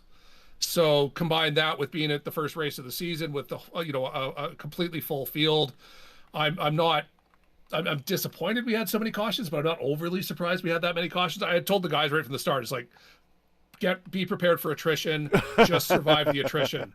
And then of course Jim got taken out on the first lap. So it was Dan was almost in it as well. So yeah. It was like everyone was doing. It was like no guys. I said keep it clean, stay safe, avoid the wrecks. Well, shout outs, friends, family, sponsors. A great way to start off the season with the podium finish. We move on now to Texas coming up next for the next race. Really a slugger's murderer's row of races to start the season. 5 races right off the bat. So, it's got to feel good at least getting a good start points-wise under the championship. Shout-outs, friends, family, sponsors. Go right ahead. No, I got to thank Jim Herrick over at 40 Racewear, sponsor for the team. I mean, sponsor for the whole the car and the whole team. I mean, he's got everyone covered from Richie to Dan. All of us over there like doing good racing. So and he's a good guy, a good supporter of the IndyCar Series all across the various leagues. So have to shout out him. I mean, first race of the season. So shout out to Chad Frankenfield for continuing to put on this excellent. No other top end series does full length races anymore. So because they're really long and tiring. So it's nice to do it. I prefer the fixed sets over the open sets when it comes to full length races, just because I don't have the time to put all of the work that has to go into developing and tweaking out then you end up going against the guys who've had nothing but weeks and weeks and weeks to just do nothing but that. So it's nice to have everyone on a mostly even keel with fixed setups, the same setup amongst everyone. So that's nice. And then the little quirks and differences from one league to the next is fun. It's fun to change your strategies up because of how different leagues run, treat different things, such as the extended caution, stuff like that. So, and then you guys over at P1 for doing the broadcast. excellent broadcast and top-notch quality. So thank you very much. Well, thanks for stroking our ego there. I got one more question I forgot to ask. How was the hybrid here? How did that change the car? Did it make it handle differently? This is the first race in Elite Racing League history that we have the hybrid. I don't think we've done any community races at Motegi yet with the hybrid, so this might be the first actual big event in the community, or at least with the IndyCar at Motegi. What'd you think of the hybrid? Was it useful here? It was super useful, and I was super terrible at using it. So I was completely mystified as to where I was supposed to be recharging. I was trying to do all my recharging going into 3, like using it to slow myself down. I'd already warned the guys, like, going into the pits, it's like move your brake balance forward when we have a green flag pit stop. That ended up not being useful information since we never had one. Right. But well, some did, but some did have a green flag pit stop, but not enough. Yeah, right? True. No, at one point, Julian Altina came onto my stream and he's like, "You're using your hybrid wrong," and he was just like, "No, you need, deploy it coming out of 4." Down the back straight. If you haven't made the pass or aren't going to do the pass, recharge at the end of the back straight while you're still drafting, not going into the corner itself. That way you'll have more hybrid. Because coming out of 4, if you could pile the hybrid on and not lose that much momentum going through 1 and 2, it sets you up really good for a pass down the back straight. So that was the way to do it. It just took me until lap 170 something to be told that. Yeah, only 20 to go. So, yeah, it's like, oh, good info, excellent. Okay. Julian with the inside baseball there at the end when it's almost too late. Well, congratulations, Craig. We'll let you go celebrate. Craig Forsyth finishing 3rd tonight with 4D racewear here at Twin Ring Motegi for the F5 Challenge and the Japan Indy 300. Craig, we'll see you at the next race. You take care now. Thank you, guys. Stay safe. That is Craig Forsyth. Let's bring up Alexis Newsome. Alexis, thanks for joining us, and congratulations. And, man, we thought it was your day, really. We know that you are one of the masters at saving fuel. And it came within close. I was saying in the post-race as we were getting ready to go into the interviews, my kingdom for a quarter lap of fuel, and I think you would give your kingdom for that today to get the win here. Oh, so close to go start the first race of your Elite Racing League career, getting a win on the oval here at Motegi. But you did bring it home second. You had a great race. You started up front. You started from the pole. It was looking almost all Alexis today, except that little sputter at the end. Talk about your race, and then talk about did you know it was going to sputter coming off of 4, or was that surprising you? Tell us about it. Hey guys, yeah. As soon as I took the white flag, I knew it was going to sputter off of 4. Ugh. Like if I just had like 1/100 of a gallon more fuel, it would have been enough to clip Matt. But like, it was just that close. Like it sputtered. Literally as soon as turn 4 ended, so I was already on the straight when it did. Yeah, we feel pain for you. And what was going through your mind? I mean, you're watching the number. Everyone has their own telemetry, and you're kind of hoping that the number's off, and maybe there's a ghost amount of fuel in there. And it's just, did you know for sure, or were you just kind of hoping and praying that maybe the iRacing gods would bless you with just enough? Oh yeah, I knew for sure. Like I knew exactly how much I needed to make it to the checkered, and I knew I wasn't going to do that while keeping Matt behind me. It just wasn't possible. Like if it went green, I would have made it to the point, but I was going so slow. I was afraid the people who pitted would catch me. But yeah, I was pushing, trying to stay ahead of Matt and get across the line, and just it didn't work out. Well, it's still a good start to the championship. You finished second. You got a lot of points today. Now we could look forward. The championship is underway. Now we move on to a new venue at Texas, another place that we know you do pretty well at.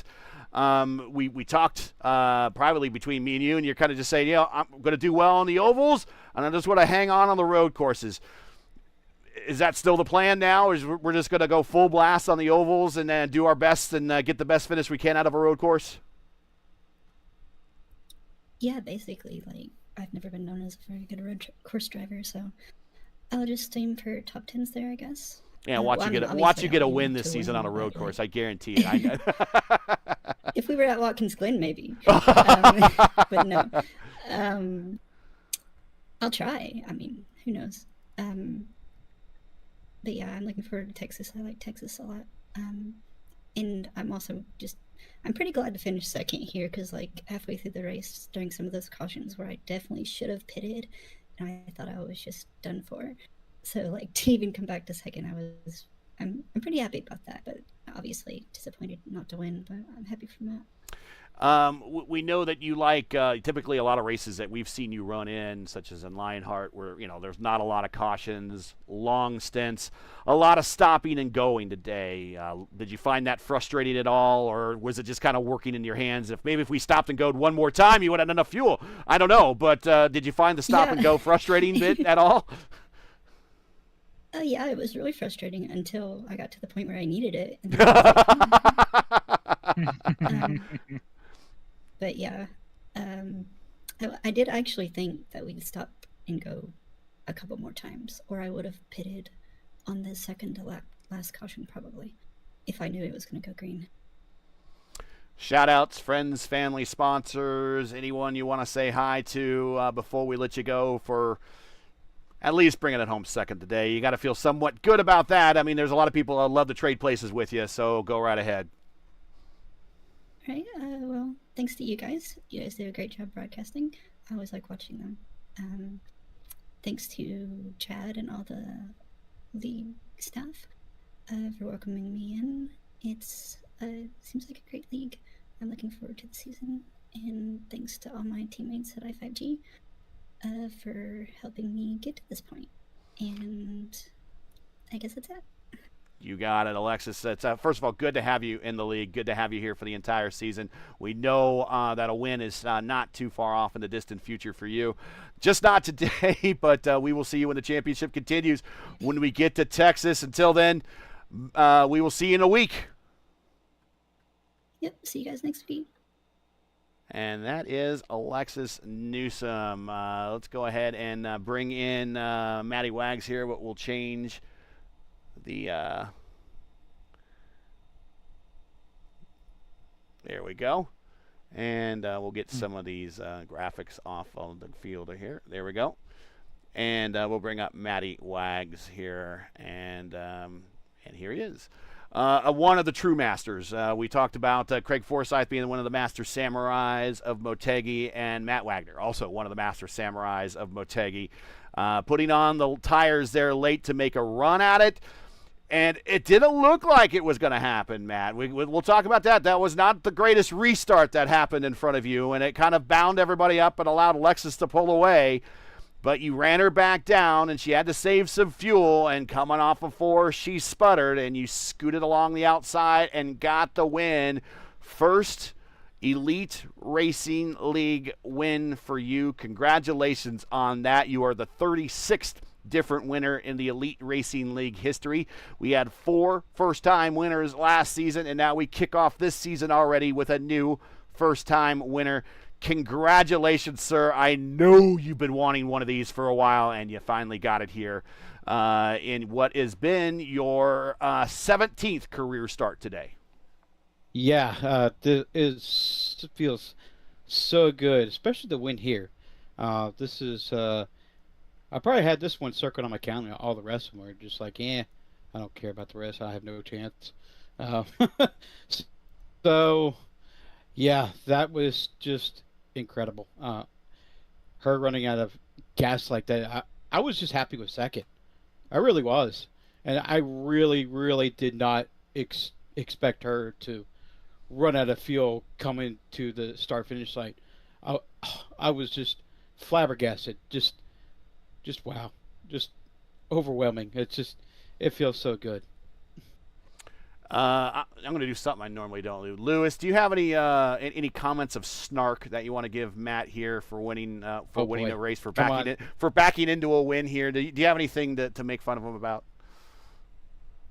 No, it wasn't samurai. It's just basically lucky because make a mistake about Alexis Newsom about the fuel. So basically, say thank you to her, because you win today. That's what we want to hear.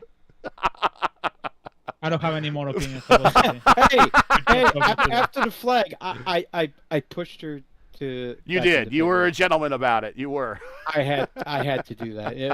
It's out of respect. And I've been in. You know how I've been in that situation before. I've run out of fuel on the last lap, and you know how heartbreaking that is, Gary. Lewis, Yes. You know, I mean, it's a terrible feeling. Oh, so I got a story to tell you. So I'm actually running on a generator right now. Oh, wow. So a power outage in your neck of the woods? I had a power outage, right?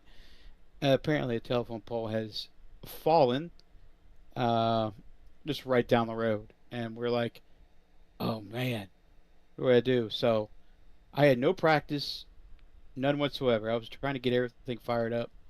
So I got the generator running. And by the time I got in there, there was 4 minutes of qualifying left. So I'm like, okay, I'm just going to wing it. Whatever happens, happens. So I get second in qualifying. No practice, no nothing. I was like, okay, you know, this is my jam. I love this track. And, yeah, it's just repetition after repetition. This is just one of my favorite tracks, oval tracks to run. I wish those guys would fix this track. You know, it's got a big crack in it, but please fix this track. Well, big win. I know this goes down as one of your biggest, right there along with Lionheart and everything. Shout outs, friends, family, sponsors. I know you're very, very happy, regardless of how you got the win. You got the win. I'm ecstatic. So first off, I'd like to thank all my track teammates, Chris, Kat, everybody. Andrew Wood was in my chat. Shane Coker was in there. If I miss anybody, I apologize. I'm just so overwhelmed. I'd like to thank Chad Frankenfeld for letting me run in the series, and you for giving me the opportunity to run. Hey, do you know any good drivers? Yeah, I'm one. So I got in here, I ran pretty good toward the end of the season, and yeah, I'm really looking forward to the next season. And sure enough, I get my first win, and it feels so good. Well, congratulations. And, keep going. You got the mic. Yep, keep going. I got one more. I'd like a shout out to my parents. Good man. I know you're probably watching. Love you guys so much.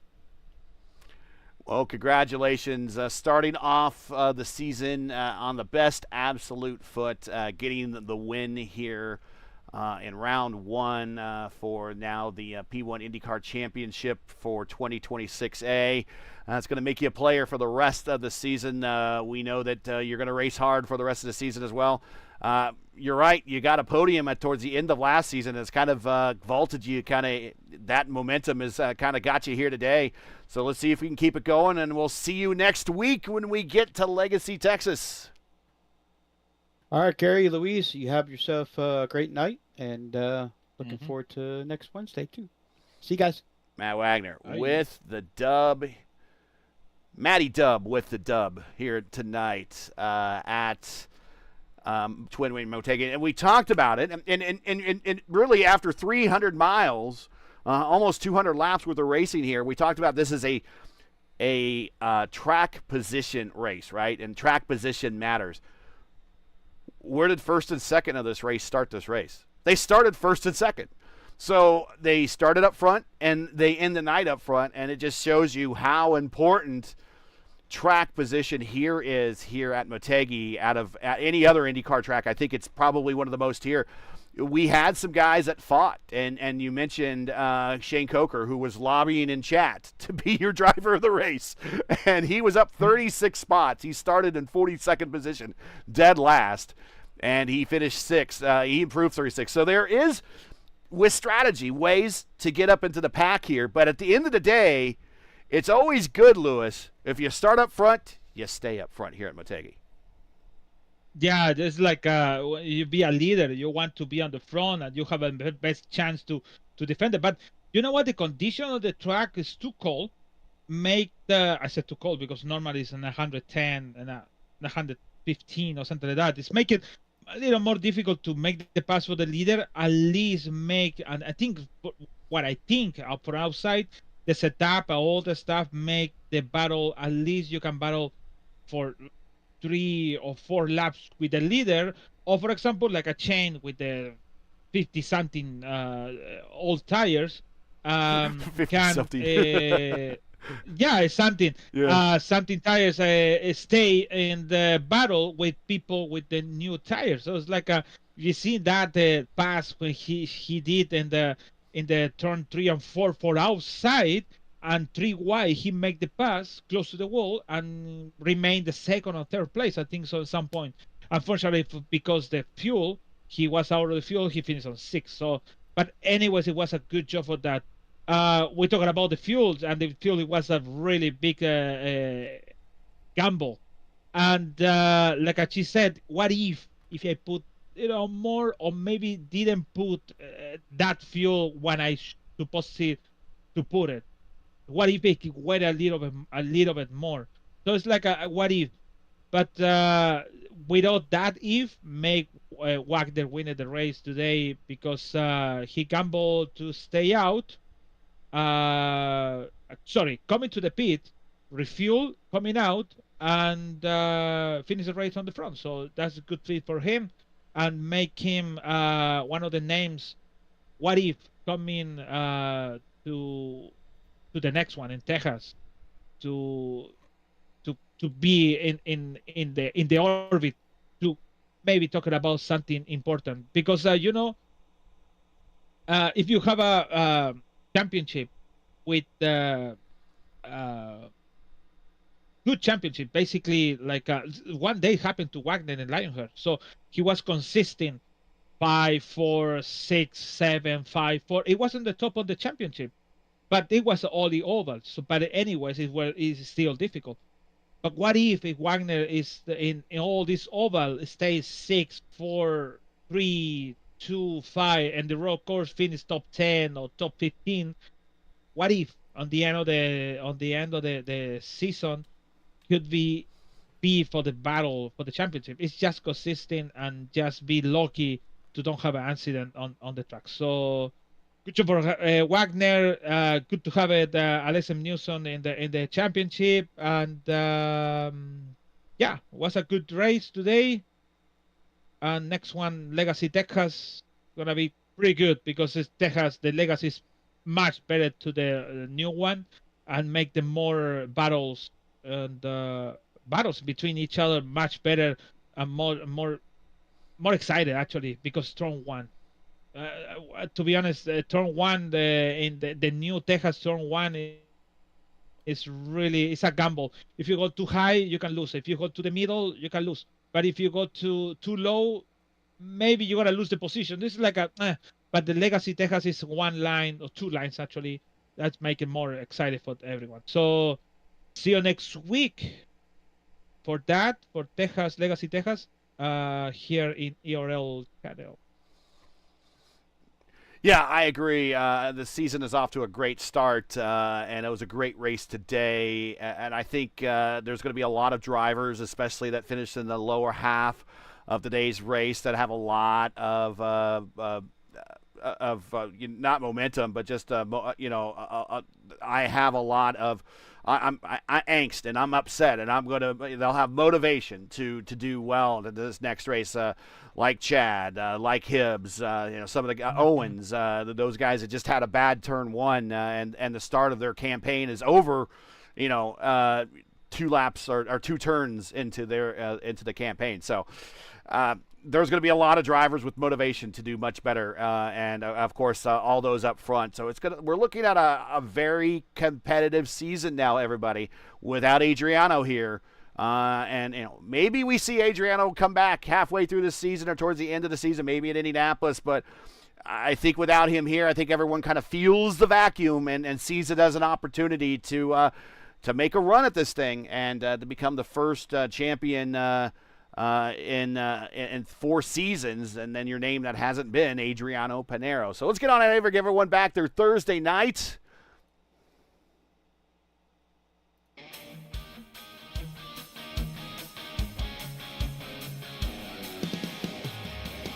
So that is it. What a race, guys. What a race.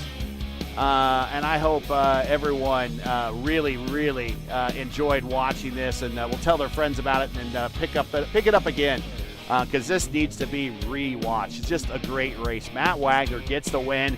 His first career win here in the Elite Racing League in his, this is his 17th career start. So 1 win now, 3 top 5s, and 10 top 10s for him here in the Elite Racing League. And he now becomes the 35th, I said, different winner here of the series. And the another first-time winner. We've had a lot over the last 2 seasons. 36 different winner here in the Elite Racing League. Remember, the first-time winners that we've had, it's Wags, that we had Seb, and Hunter Smith, Hunter Ingrave, Clindy, Logan Edwards. Then we go back to 2025 A, Hamilton, Kabaweezy, Logan Spath, Matthew Weeks in 2024 B, Gavin Hibbs in 2024 A. So it kind of goes back a while, but we've had a lot of them here recently. And 5 that was in last season, and we already start off this season with another first-time winner. Of course, Alexis Newsom joining us for the season. She comes home second, starts from the pole. And Craig Forsyth, again, another one of those Motegi Samurais, one of those drivers that every time we see Motegi on the schedule, if he's in the lineup, you can always expect him to do well, and he does. He comes home in third. Join us again next week as the campaign continues and moves on to the fast and narrow high banks of Legacy Texas Motor Speedway. Coverage begins around 7:45 p.m. Eastern Time, and that's going to be right here on the Elite Racing Network. You can find everything right here at YouTube. Just keyword search Elite Racing Network. Now, as you know, the YouTube algorithm game is not easy, so please help support ERN with the weekly grind. Leave a comment below. Let us know your thought of tonight's race. You enjoyed tonight's coverage. Support us by smashing like in the video. If you're new, click subscribe, and while you're at the bell for weekly reminders so don't miss out on more of ERN's other iRacing programming, including the Tanks.GG Truck Series. They run Sundays at 8:30, and the Racecraft Grand National Series. They run Mondays at 7:30 p.m. Eastern Time. But if you have an itch for more IndyCar racing and can't wait till next week, check out P1's broadcasting IndyCar Oval Series Tuesday night doubleheader, with the official iRacing IndyCar Oval Series running at 7:15 p.m. Eastern Time, followed by the official iRacing Indy Next Oval Series at 8:30 p.m. Eastern Time. If you enjoy iRacing action, then ERN and P1 have you covered. Today's third running of the Japan Indy 300 from from Twin Ring Motegi Speedway is a proudly sponsored by F5 Challenge. This nonprofit organization enriches lives through face-to-face fellowship and exciting adventure challenges in a faith-driven environment. Their mission is built on the 5 F's: faith, fellowship, fitness, fortitude, and fun. F5 Challenge inspires people to lead active, connected, and purpose-filled lives. To learn more, to get involved, visit their website, and you can follow them on social media. All the links you need are in the description. The Elite Racing League IndyCar Championship naming rights are paid for by P1 Broadcasting. That's right. P1 is an esports broadcaster specializing in online sim racing on the iRacing platform. P1 is a proud sponsor of the Elite Racing League's IndyCar US 500 and the Triple Crown Challenge. To learn more about P1 or to request a quote for your iRacing league, check out their social media links. P1 can be found on YouTube, Facebook, Instagram, X, and in Linktree. All the links you need are in the description of the broadcast. Special thank you to the Elite Racing League's premier sponsors: Blue Egg Marketing, World Wide Technology Raceway, Lucas Oil, School of Racing, and Tom Bolin Ford. Don't spin your wheels and celebrate success with Blue Egg, fueling small businesses to win big. World Wide Technology is a premier motorsports facility located in Massillon, Illinois, just minutes from downtown St. Louis and the iconic Gateway Arch. And Lucas Oil School of Racing is dedicated to development of the next generation of open-wheel drivers through professional instruction, real race cars, and real on-track experience. And, of course, Tom Bolin Ford is your trusted Ford dealership who offers extensive new and pre-owned inventory as well as lease specials, finance options, and expert auto service. To learn more about these premier partners, you want to click on their links. They're all in the description. For business inquiries, to learn more about the Elite Racing League and what we do, subscribe on YouTube, like us on Facebook, and you can follow us on X and Instagram. So for everyone here at the Elite Racing League, the Elite Racing Network, and at P1, I'm Gary Gatto saying all. Good night, and thanks for watching, and all of our men and women serving in the military and as first responders. Godspeed, God bless, and come home safe. Catch us again right here next week at Legacy Texas Motor Speedway for the next race of the Elite Racing League's P1 IndyCar Championship. Good night, everybody.